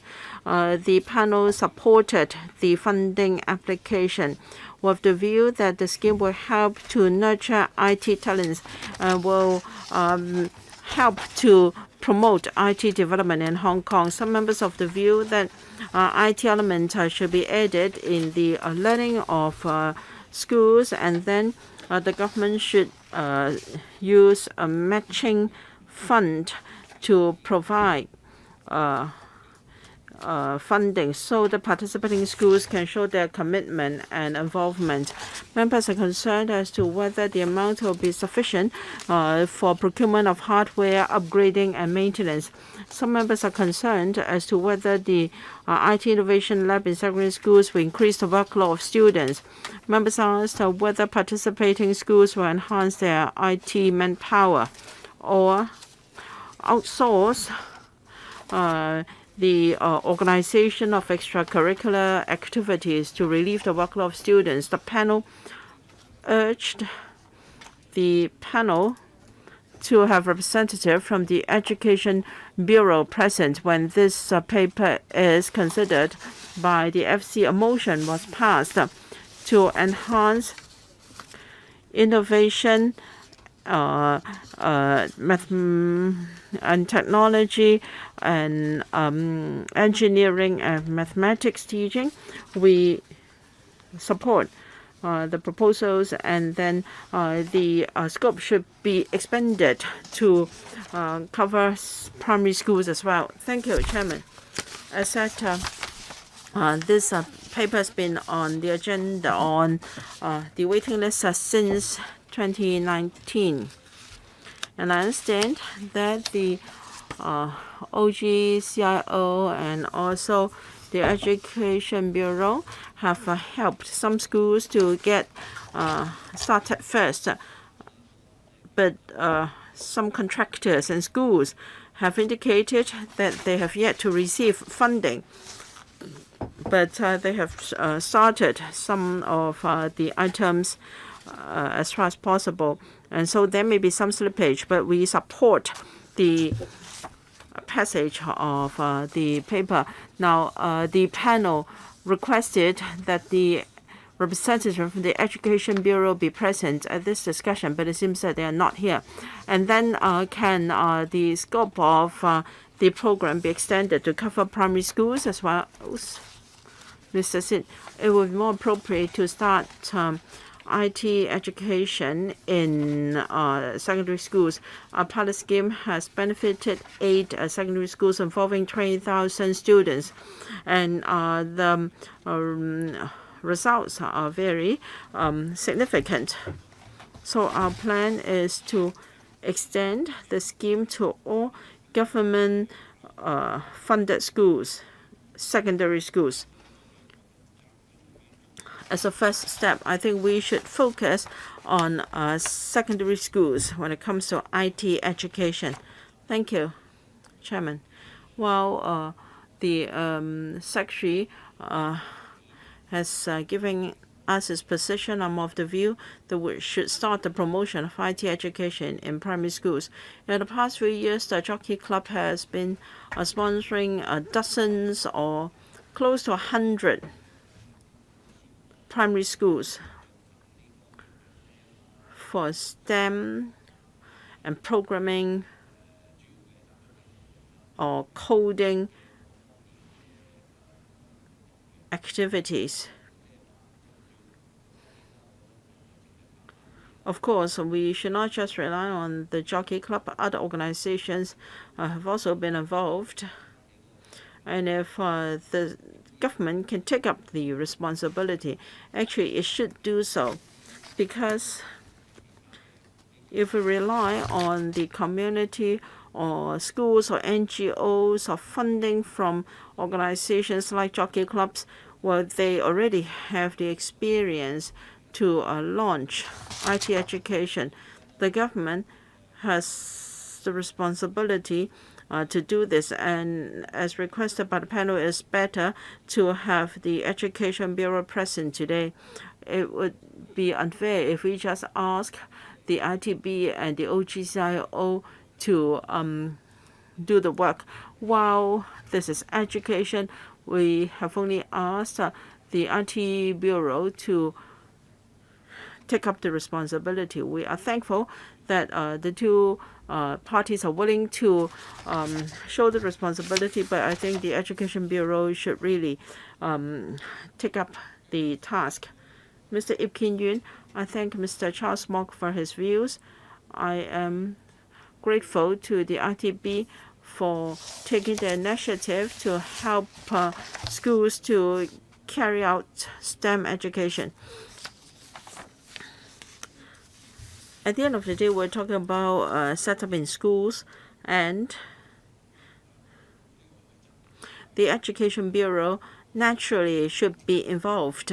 We have asked at several meetings as to why the Education Bureau was absent and how come IT education should be so different when it's taught within the curriculum or as extracurricular activities. Whether it be STEM or INT, education is an integrated system. Whether within the classroom or outside, there should be overall coordination. And with the assistance of the ITB, the other bureau should work with it together. I won't be long-winded, but I really feel that the Education Bureau has an important role to play. Mr. Lo Kwok, I'm going to be very brief because I really want the FC to deal with other funding proposals and recommendations from the Establishment Subcommittee.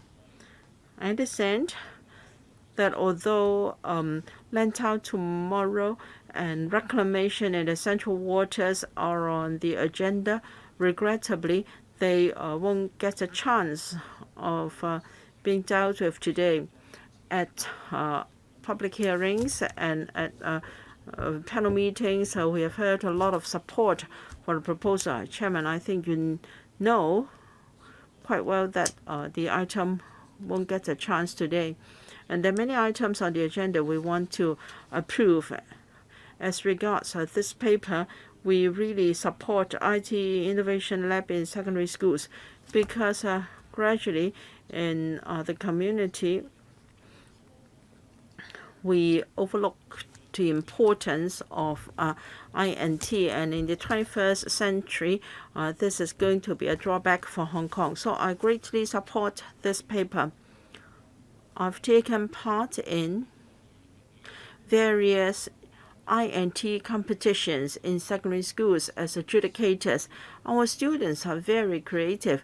The same can be said about our primary schools. A few years ago, I took part in the adjudication work of web page competition, and then the winner was actually a primary student.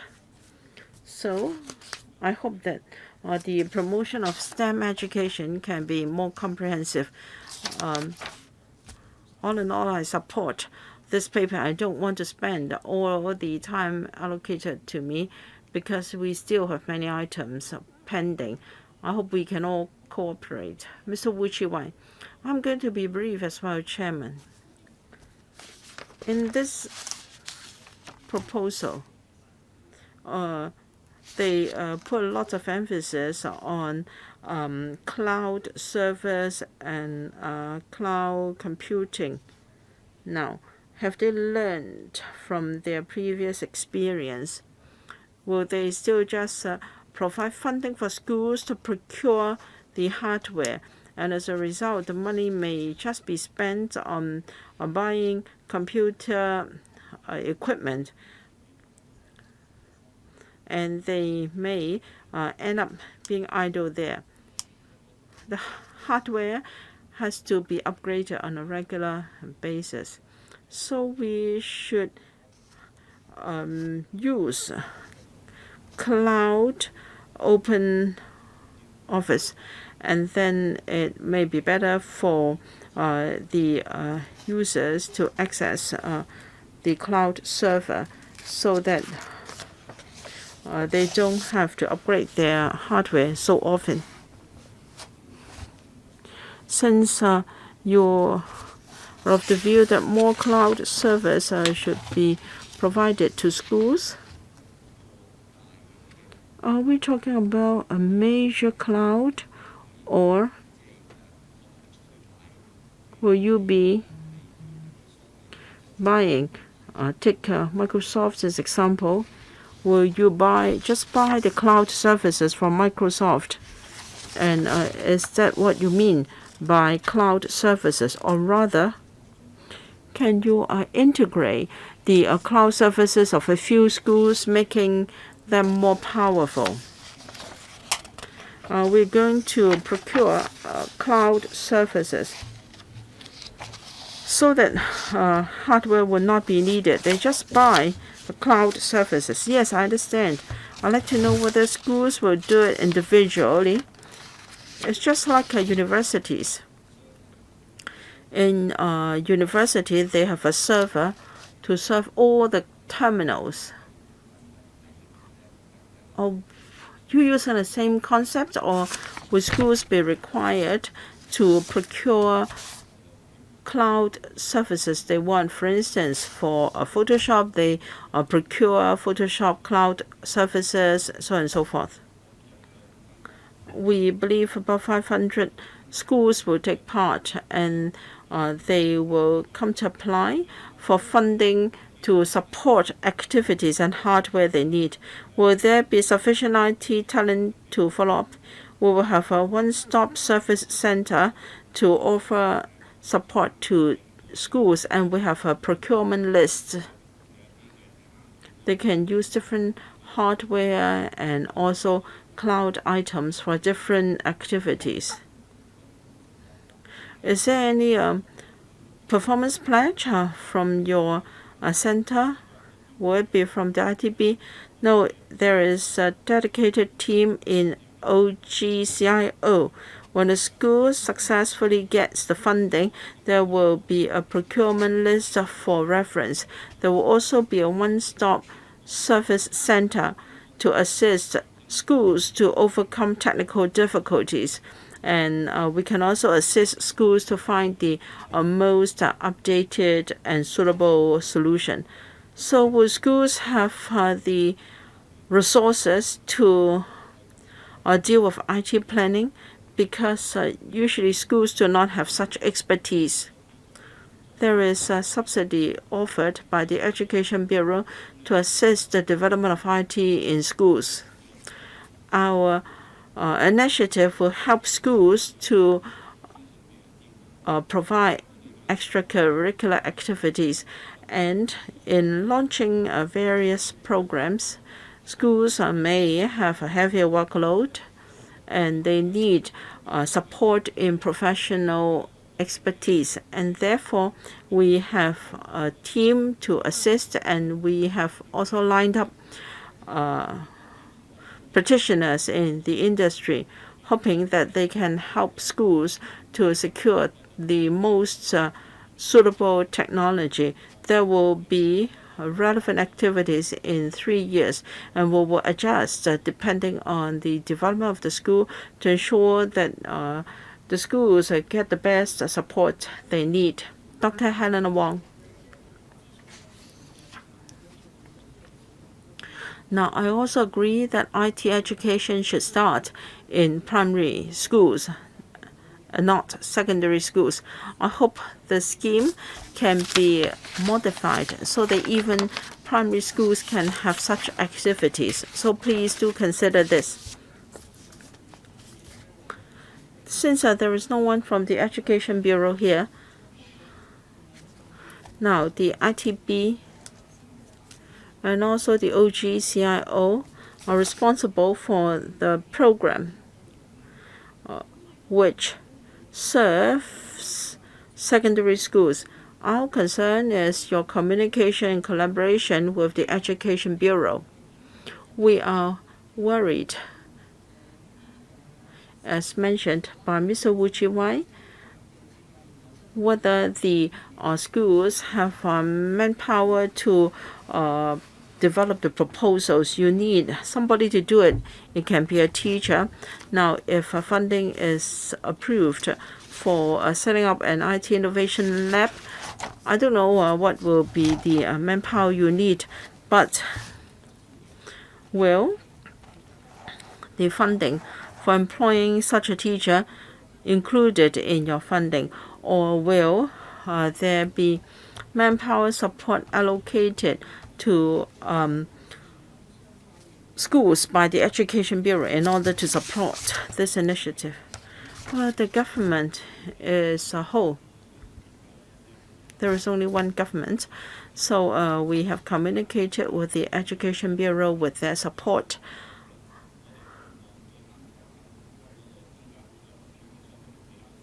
We hope that the increased workload to schools will be minimum. How can that be?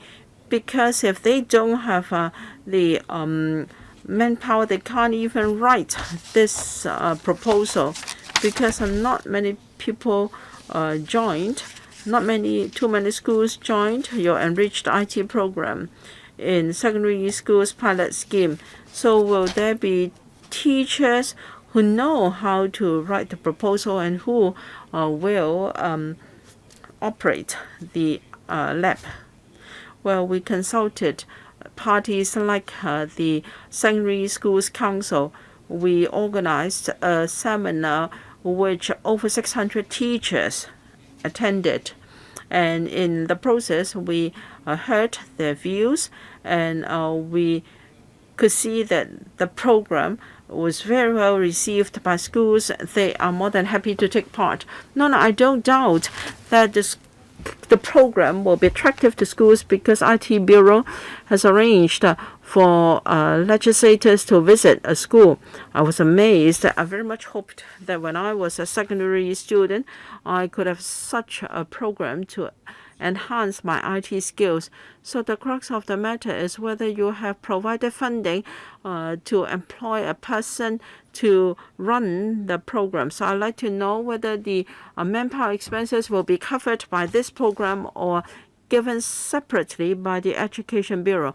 I know there is only one government, but then the Education Bureau is not present, nor has it ever attended meetings to discuss this program.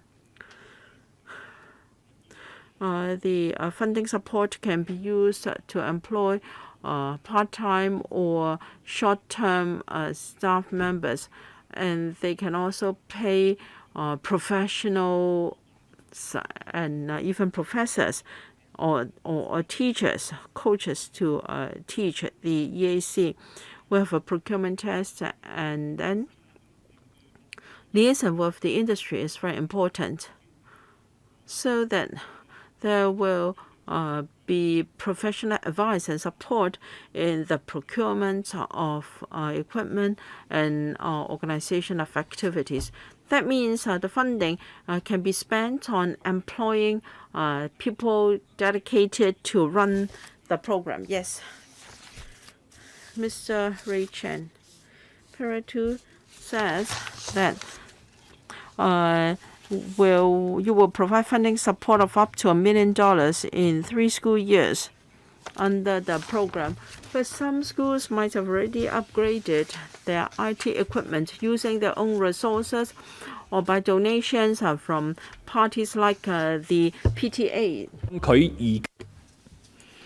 So are you going to consider their actual needs? Even if they have the equipment, they may want to replace them.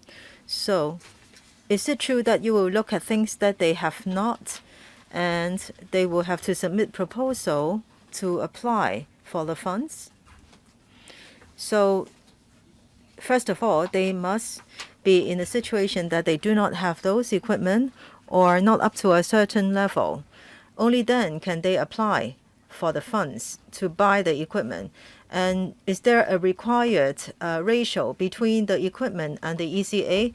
If the equipment is already very comprehensive, so they will write up a proposal for $1 million for extracurricular activities. Thank you. Chairman, for this program, it is based on ECAs. In other words, if the schools apply to this program, or if the school needs to carry out some ECA and they need some hardware support, then we can offer the support. If it is only for half the amount, that is 500,000, and if they need some hardware to support relevant ECAs, then another 500,000, then this will be arranged. Okay, so I must first have the ECAs, and if for the ECAs I do not have the necessary hardware, then because the ECA needs it, I can apply for funding to buy the hardware. But if I already have the hardware, but the hardware needs to be replaced, then can the school apply for funds to replace the hardware? Is there a time limit? Is it on an annual basis, or is it based on school year? Let's say in this school year I have enough equipment, then I can't apply for hardware.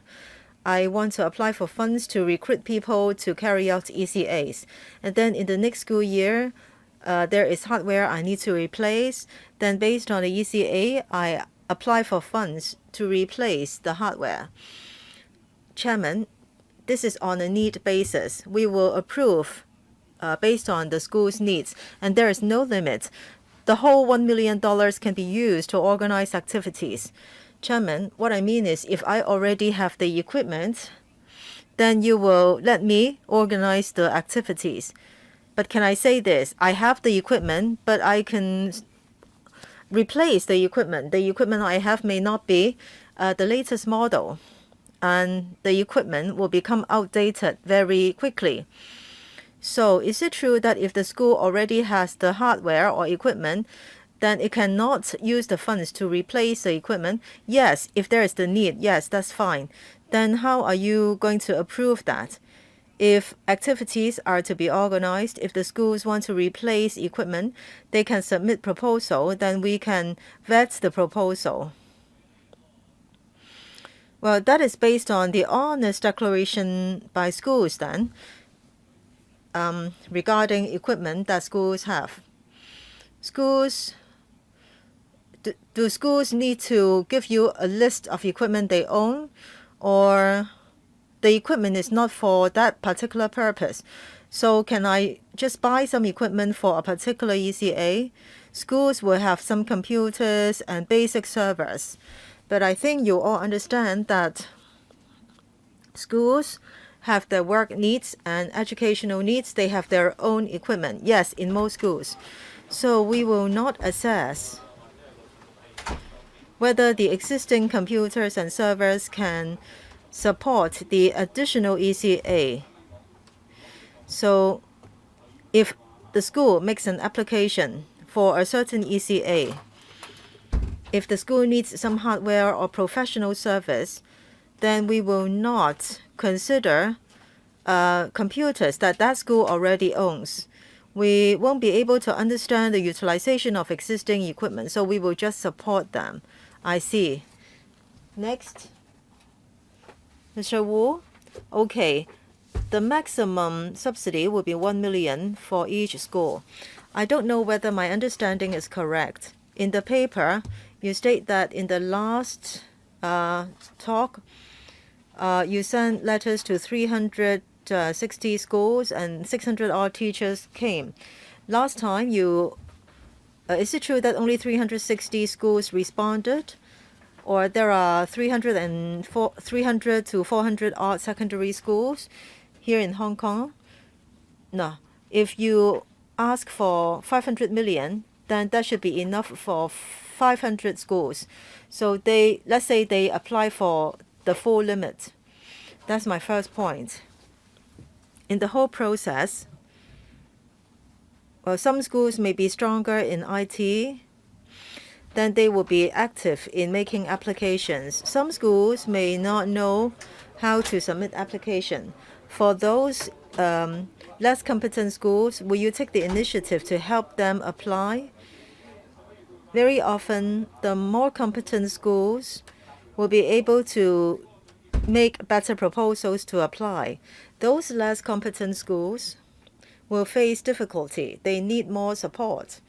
So will you consider the matter this way, so that there won't be the situation that people only worry about inequality but not inadequacy? Well, there are 142 schools which participated in the earlier activity under this enriched IT program. So we think that this program will be very well received.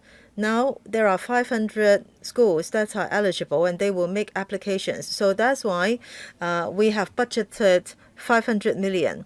Referring to past applications, those 142 schools cover a wide spectrum. Some are traditional famous schools. Some are Band 3, Band 2 schools. For this program, we believe that it will be comprehensive in its coverage and it is well supported by schools. So that's why we are asking for 500 million to cover all eligible schools. Actually, I have no problems. Please don't misunderstand me. My point is, some schools are more competent. Some schools are weaker in the use of IT. So, are you going to take the initiative? Say, are you going to ask a school, oh, why didn't you apply since everyone has applied? Thank you, Mr. Wu, for your comments. We will be more proactive. Dr. Helena Wong, 4 minutes. Thank you, Chairman. For this, $575 million to be invested in this enriched IT program. How many secondary schools do you think will apply? The upper limit for each school is 1 million. So how many schools will apply? And for how long can this money be used? We believe 500 schools will apply, and the term is 3 years. We will do publicity actively, and we will help schools to make application based on past experience. Actually, schools have quite a lot of demand and needs for IT support. So we expect the whole 500 million can be used up. So for those schools that will apply. Do you think that only schools with students studying STEM will apply? So are the students involved mainly STEM students and also teachers as well? That's our expectation, but we understand that students who do not study STEM courses, based on their own interest, may want to have more understanding about IT. So, in other words, we are considering ECAs, not the receivers. So, we will not make it mandatory that only STEM students can take part in those ECA. Now, concerning the STEM exam students, in 2019, 5,913 students taking that exam. So the number is dropping. So you have this very nice plan, but fewer and fewer students take this course. Some students are of the view that there is no appropriate course in the university for them to choose even after taking this course. There is very little IT program. So I think the government should be using resources in a worthwhile way. If after taking the course there isn't much career path, then it's just like a game. We want to enhance or build a talent pool for IT, but then this goal may not be reached. Chairman, Secretary, we do hope your program can succeed, but then there are a lot of difficulties and obstacles. So please work with other bureaus to make sure this job will be properly done. Actually, together with the retirees, every year there are a few thousand vacancies in the IT sector, so there is the demand. The point is to promote this education in secondary schools so that more students will be interested, and that exactly is the aim of this program. Ms. Elizabeth Kwok, thank you, Chairman. All along, I want innovation and IT to be more popularized, so I support this kind of programs in secondary schools and primary schools. This time we are talking about $575 million for 500 schools. But there are not only 500 secondary schools, and I'm worried about the digital divide among schools. Some schools are more competent in STEM education and IT. Some are rather backward. Now, this program is not available to all. They need to apply. If there are schools which did not apply last time and not applying this time as well, then they will be falling behind. Now, in fact, in the community, there is a lot of push for this, so more parents have understanding about STEM education. They will find schools with this curriculum. But when it comes to grassroots families, the parents have to work. They may not be very knowledgeable. They don't know what STEM is. And their children's schools do not attach much importance to STEM, so they will just lag behind. If we believe that the earlier students learn STEM, the better, then they should start from primary school, not secondary school. Secondly, when you implement these programs, if there are schools and students who lag behind consistently, then after a few years, their learning efficiency will differ a lot. So there will be a big shortfall in their articulation plan or career path. So this is what I'm worried about. That is the digital divide among students and among schools. This program will run a few years. After a few years, you will see students in a few hundred schools who are lagging behind. So how will you solve this problem? This time I will support this proposal, but are you going to start the next phase earlier instead of waiting a few years? So within 3 years, can you promote this program in all schools? Thank you, Chairman.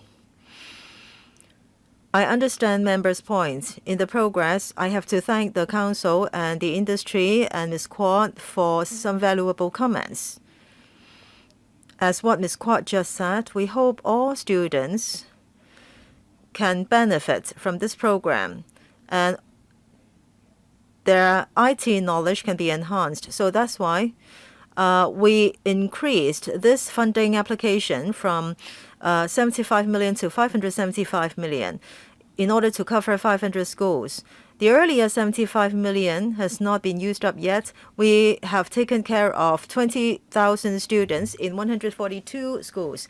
And this time, with the increased amount, we can take care of different schools and students' needs. Thank you.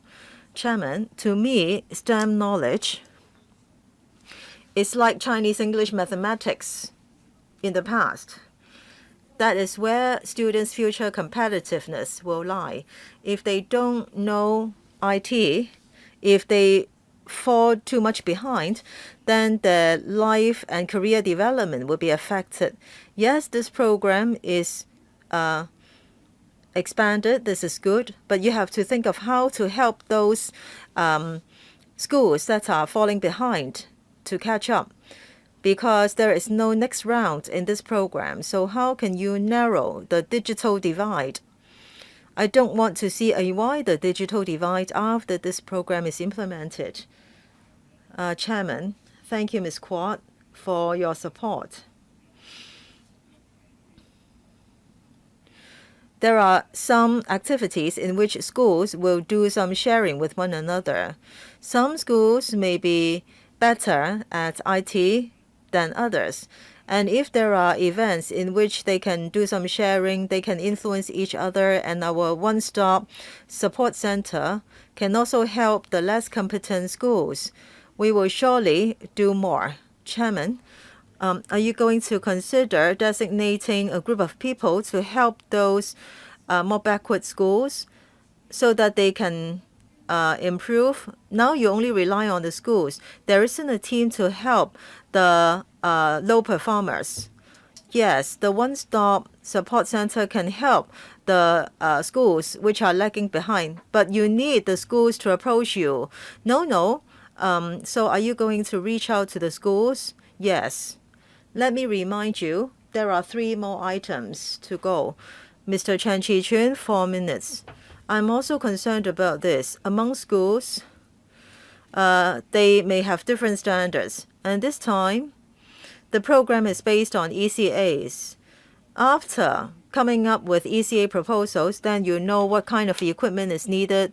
You will then spend the money to buy those equipment.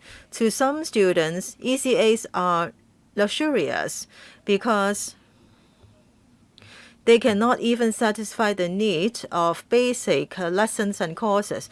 But your subsidy is based on ECAs. So schools are forced to think of some ECAs to get the money and then to buy the equipment.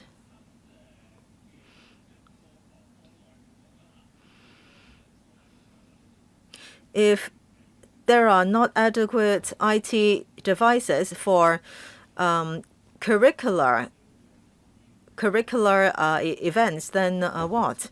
Yes, Chairman, as what Mr. Chen said, some schools and students may not have enough resources to enable them to participate in digital ECAs.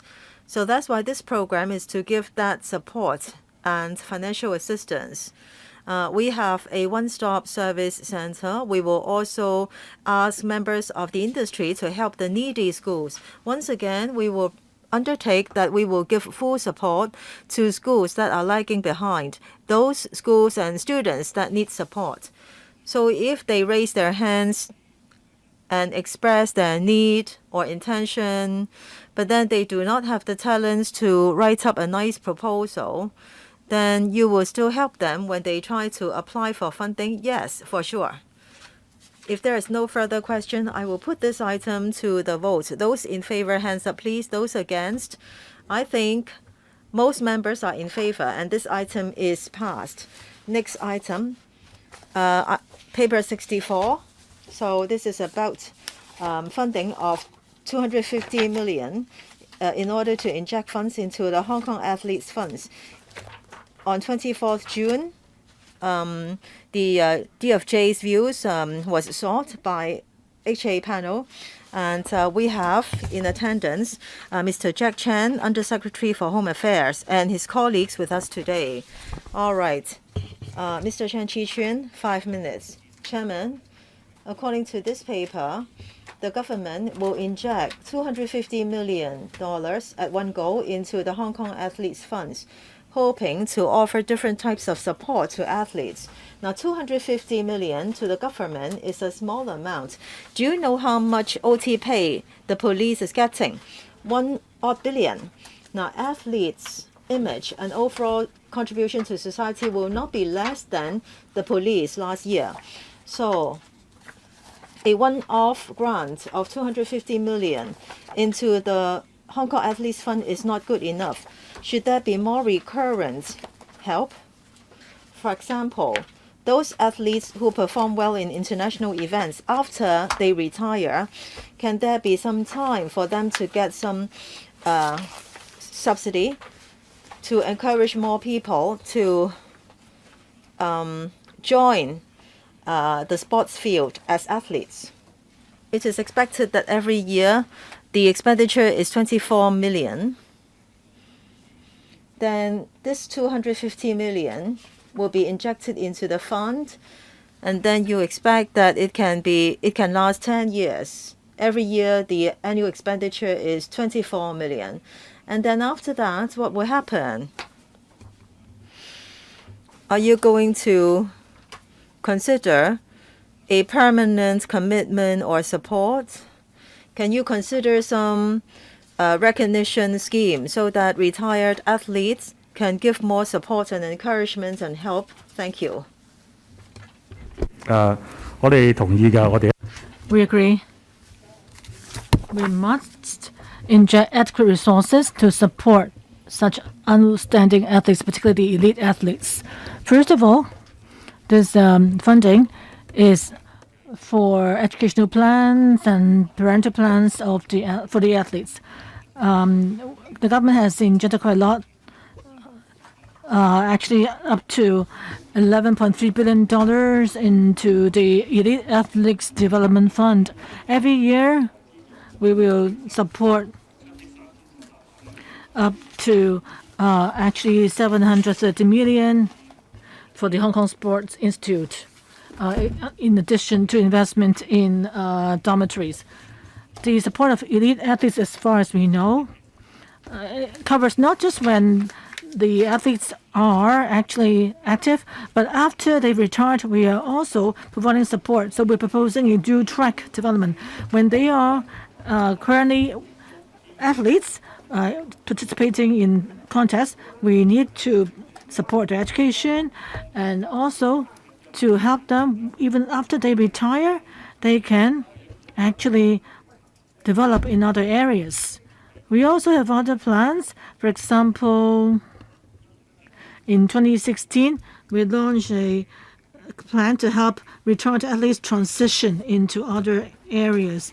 So we have funding allowing the athletes after they retire to be employed in athletic associations, for example, sports associations or schools. In sports associations, they may work as people doing sports management, or in schools as coordinator for some sports contests. And this scheme is very popular right now. Since its launch in 2016, 170 elite retired athletes have benefited from the scheme. And so far, at this moment, 61 retired elite athletes are participating in the scheme. 17 of them are working in sports associations, and 44 others are working in schools as coordinators. We will keep injecting resources, and we've also done surveys which found that our retired athletes in terms of employment have done quite well. The $250 million, is it all, or would you add to it later on? Yes, we have done some calculations, and the enhancement schemes cost only $20 million per year, and now we are injecting $250 million. That should be enough for about a decade. But if there's a need during the period to further enhance the program, we will definitely prepare the resources and come to LegCo for additional funding. Thank you. Lam Chatting, 5 minutes. Chairman, I think the Secretary should know the LegCo Account Committee recently just released a report on the Hong Kong Olympic Committee plus sports associations, which actually the report reviews Hong Kong Olympic Committee plus Hong Kong Sports Associations, the unfair treatment of elite athletes. And we've also discovered serious conflicts of interest. So, Undersecretary, understand that for elite athletes, one important assessment criterion is their participation in international large-scale contests, their performance, and whether they obtain good results or even medals in those contests. Is my understanding correct, Undersecretary? 我哋而家呢個計劃咧，提起文件都有交代。Well, it's explained in the paper that one of the assessment criteria is on their performance in international athletic meets. Yes, if you are in the top 8 or obtain medals, have good results, then you'll be classified as elite athletes.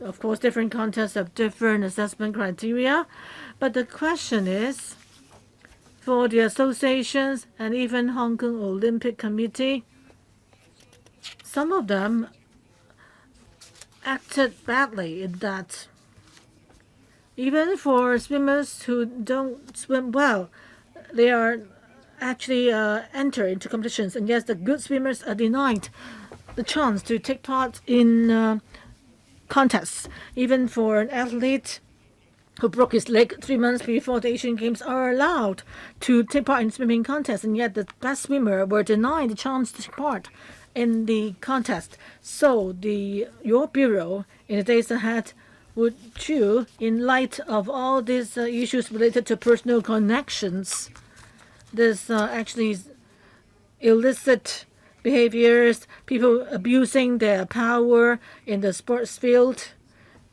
that jeopardizes the fairness in the sports sector, which actually influences the selection scheme. How can you ensure that we are confident that the money spent really are helping the elite athletes?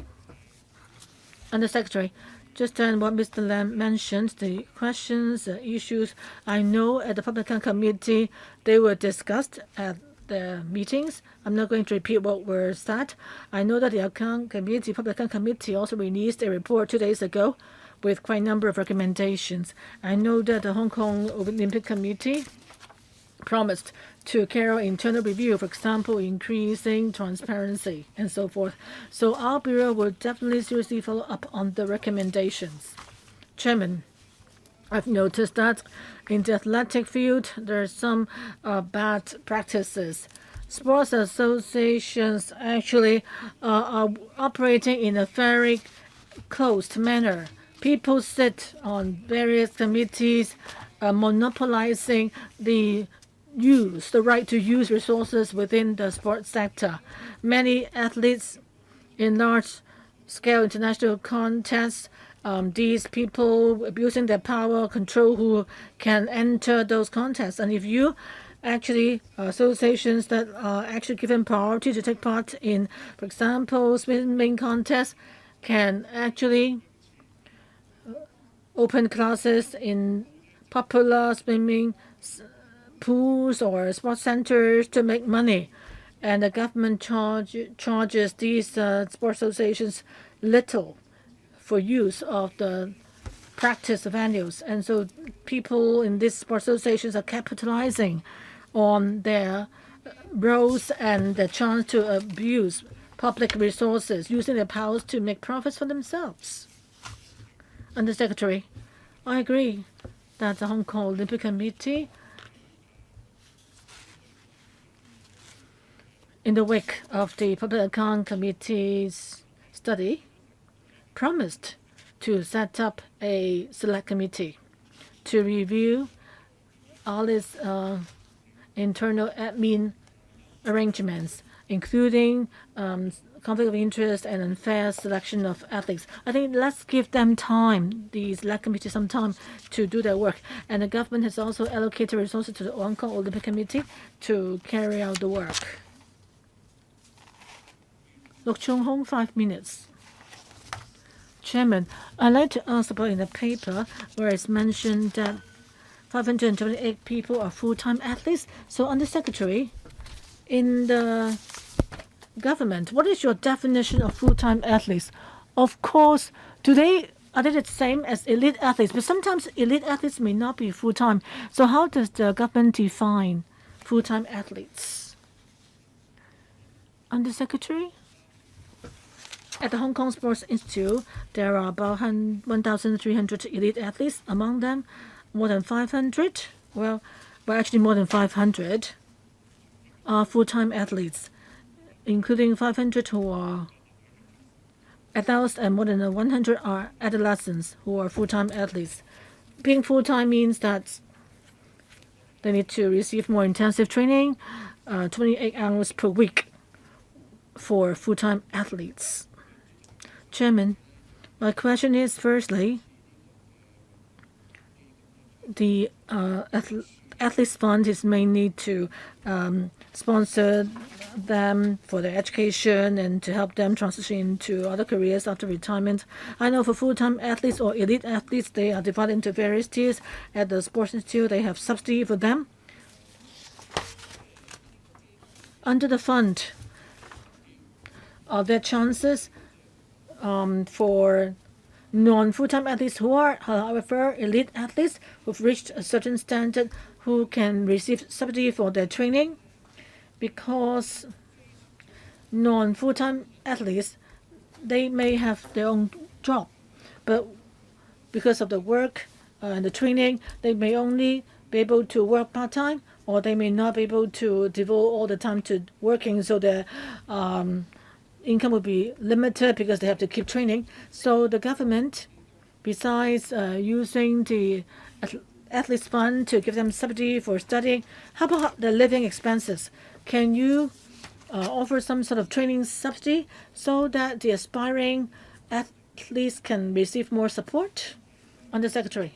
Yes, we do have support for elite athletes at Hong Kong Sports Institute for those who are athletes full-time. Besides the accommodation, living expenses are actually supported by Sports Institute. Each month they have a subsidy for A-star grade athletes. Each month they can get 41,000. In special circumstances, with recommendation by the main coach, the subsidy can be up to 48,000 per month.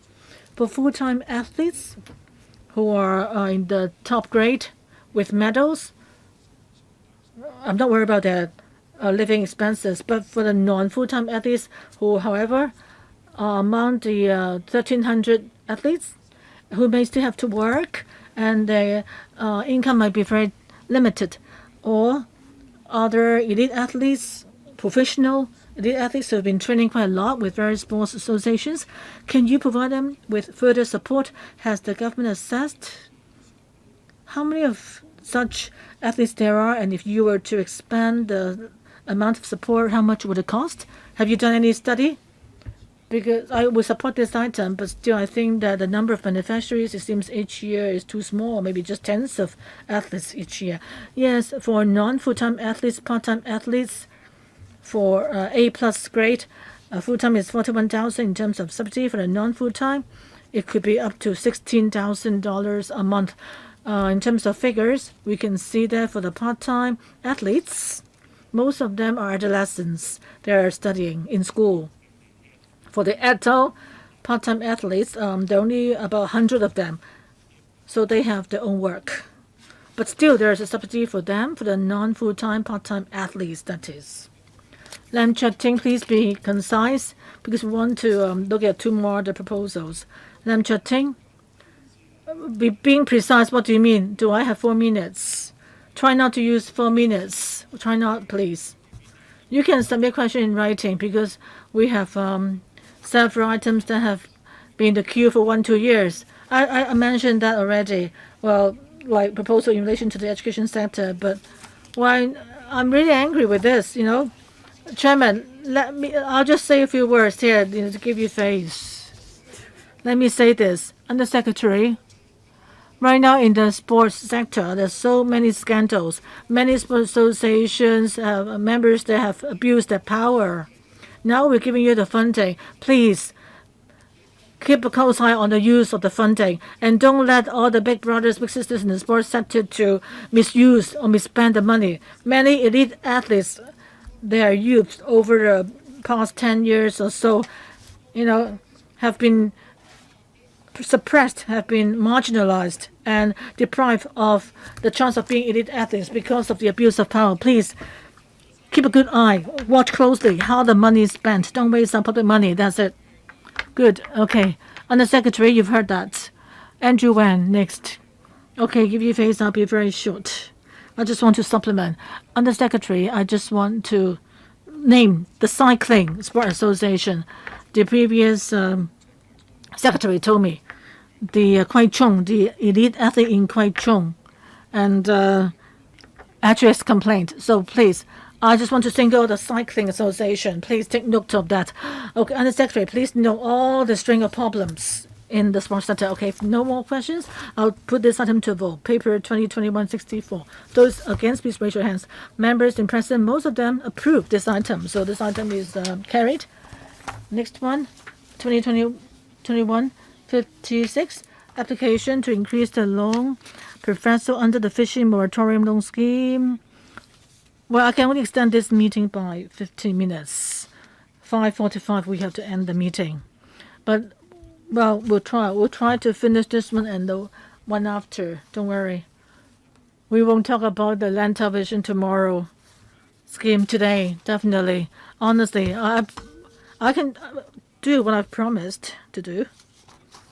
Okay, from 300,000 to 500,000, which may be further increased up to 750,000 on the advice of the Fish Marketing Advisory Board, and increasing the approved commitment by 210 million to 270 million for providing loans under the Fishing Moratorium Loan Scheme.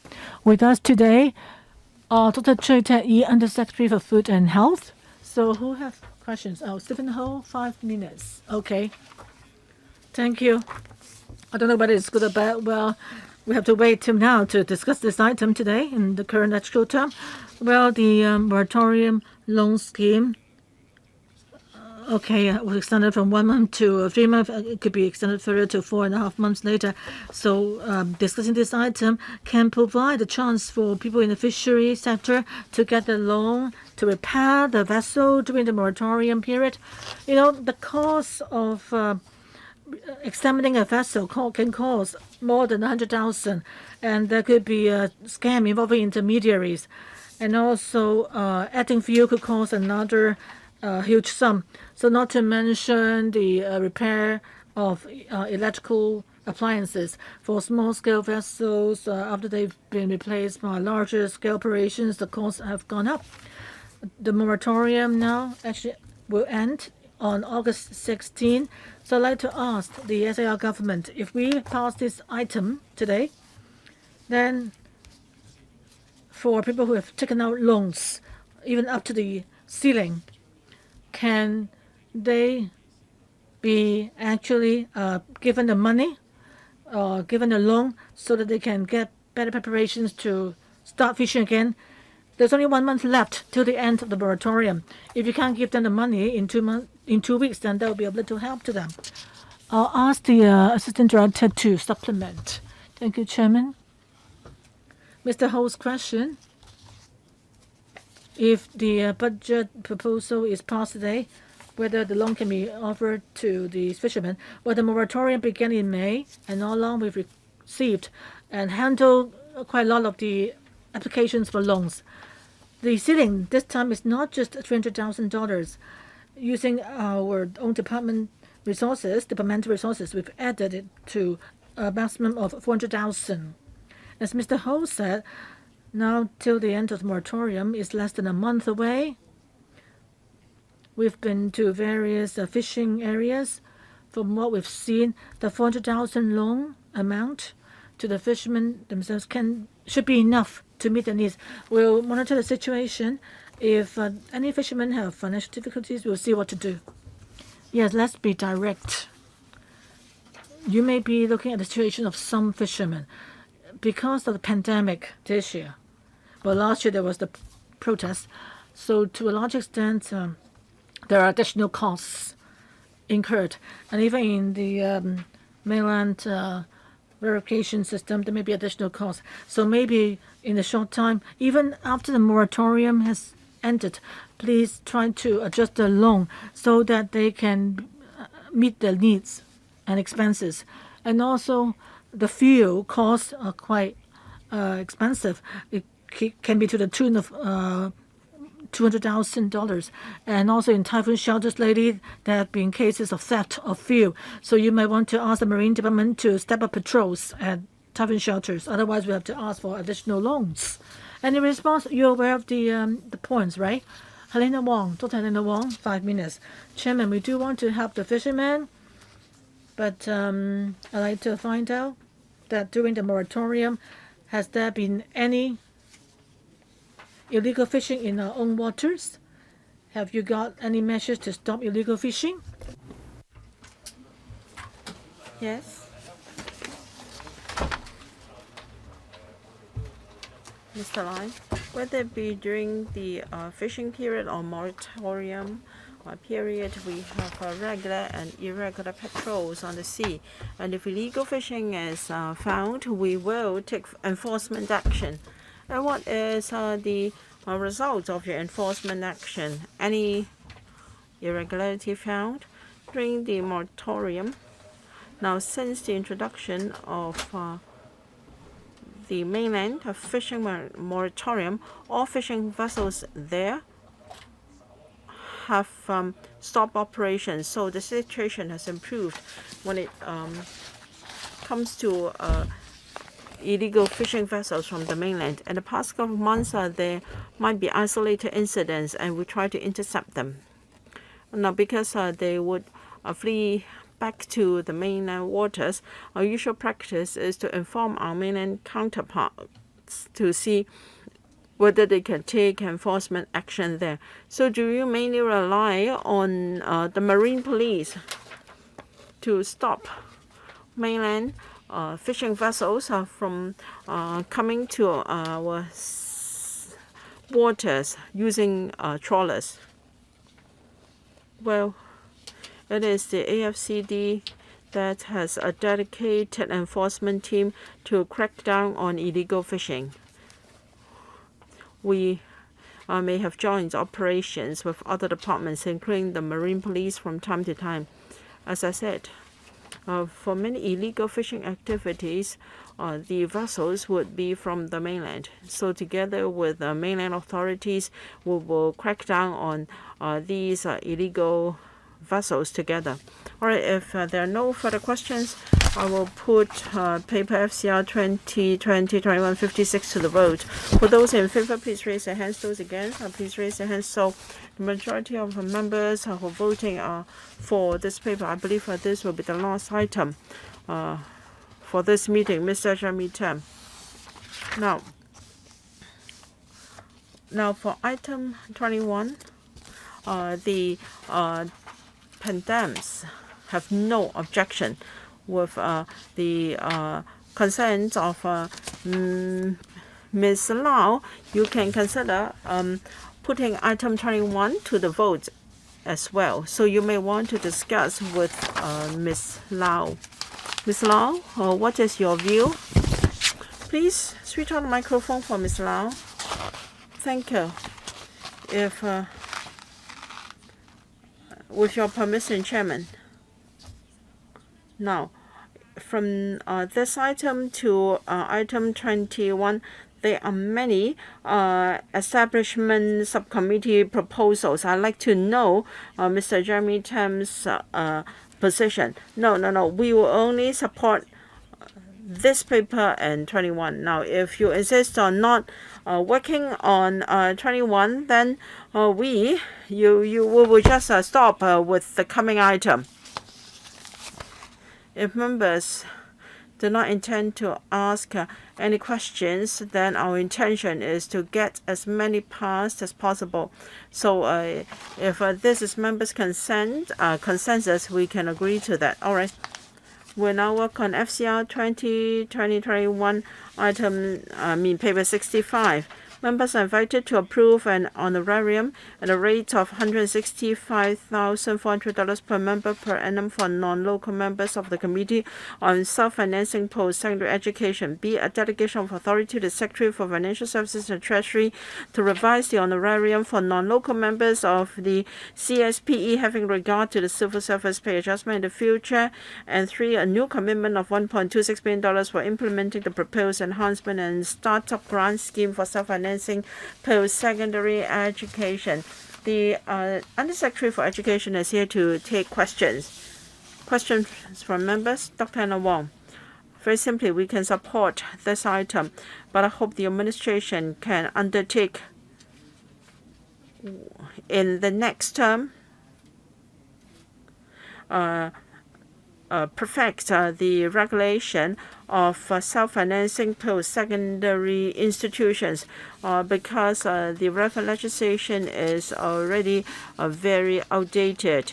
We want there can be more autonomy and participation in the governance of these institutions.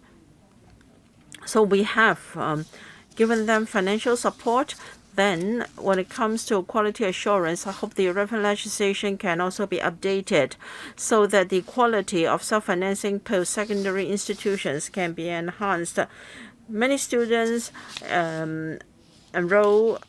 have enrolled in these programs, and we've given them financial support. I hope there can be improved quality. I myself have dealt with many complaints involving such institutions because of problem with their management. I hope the government can do a better job.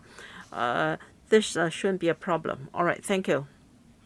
If there are no other questions, I'll put this item to the vote. With those in favor, please raise their hands. Those against, please raise their hands. Members who have participated in the vote are in support of the paper, so the paper is endorsed. Mr. Jeremy Tam, you want to say something? Sorry, some members said that they still have a problem with item 21, so we can't work on that today. All right, that will be it. Thank you very much. In the past year, we've worked very hard because I think we have met for 235 hours, a historic high. We used to have 100 hours or so meeting. Thank you very much. Meeting adjourned.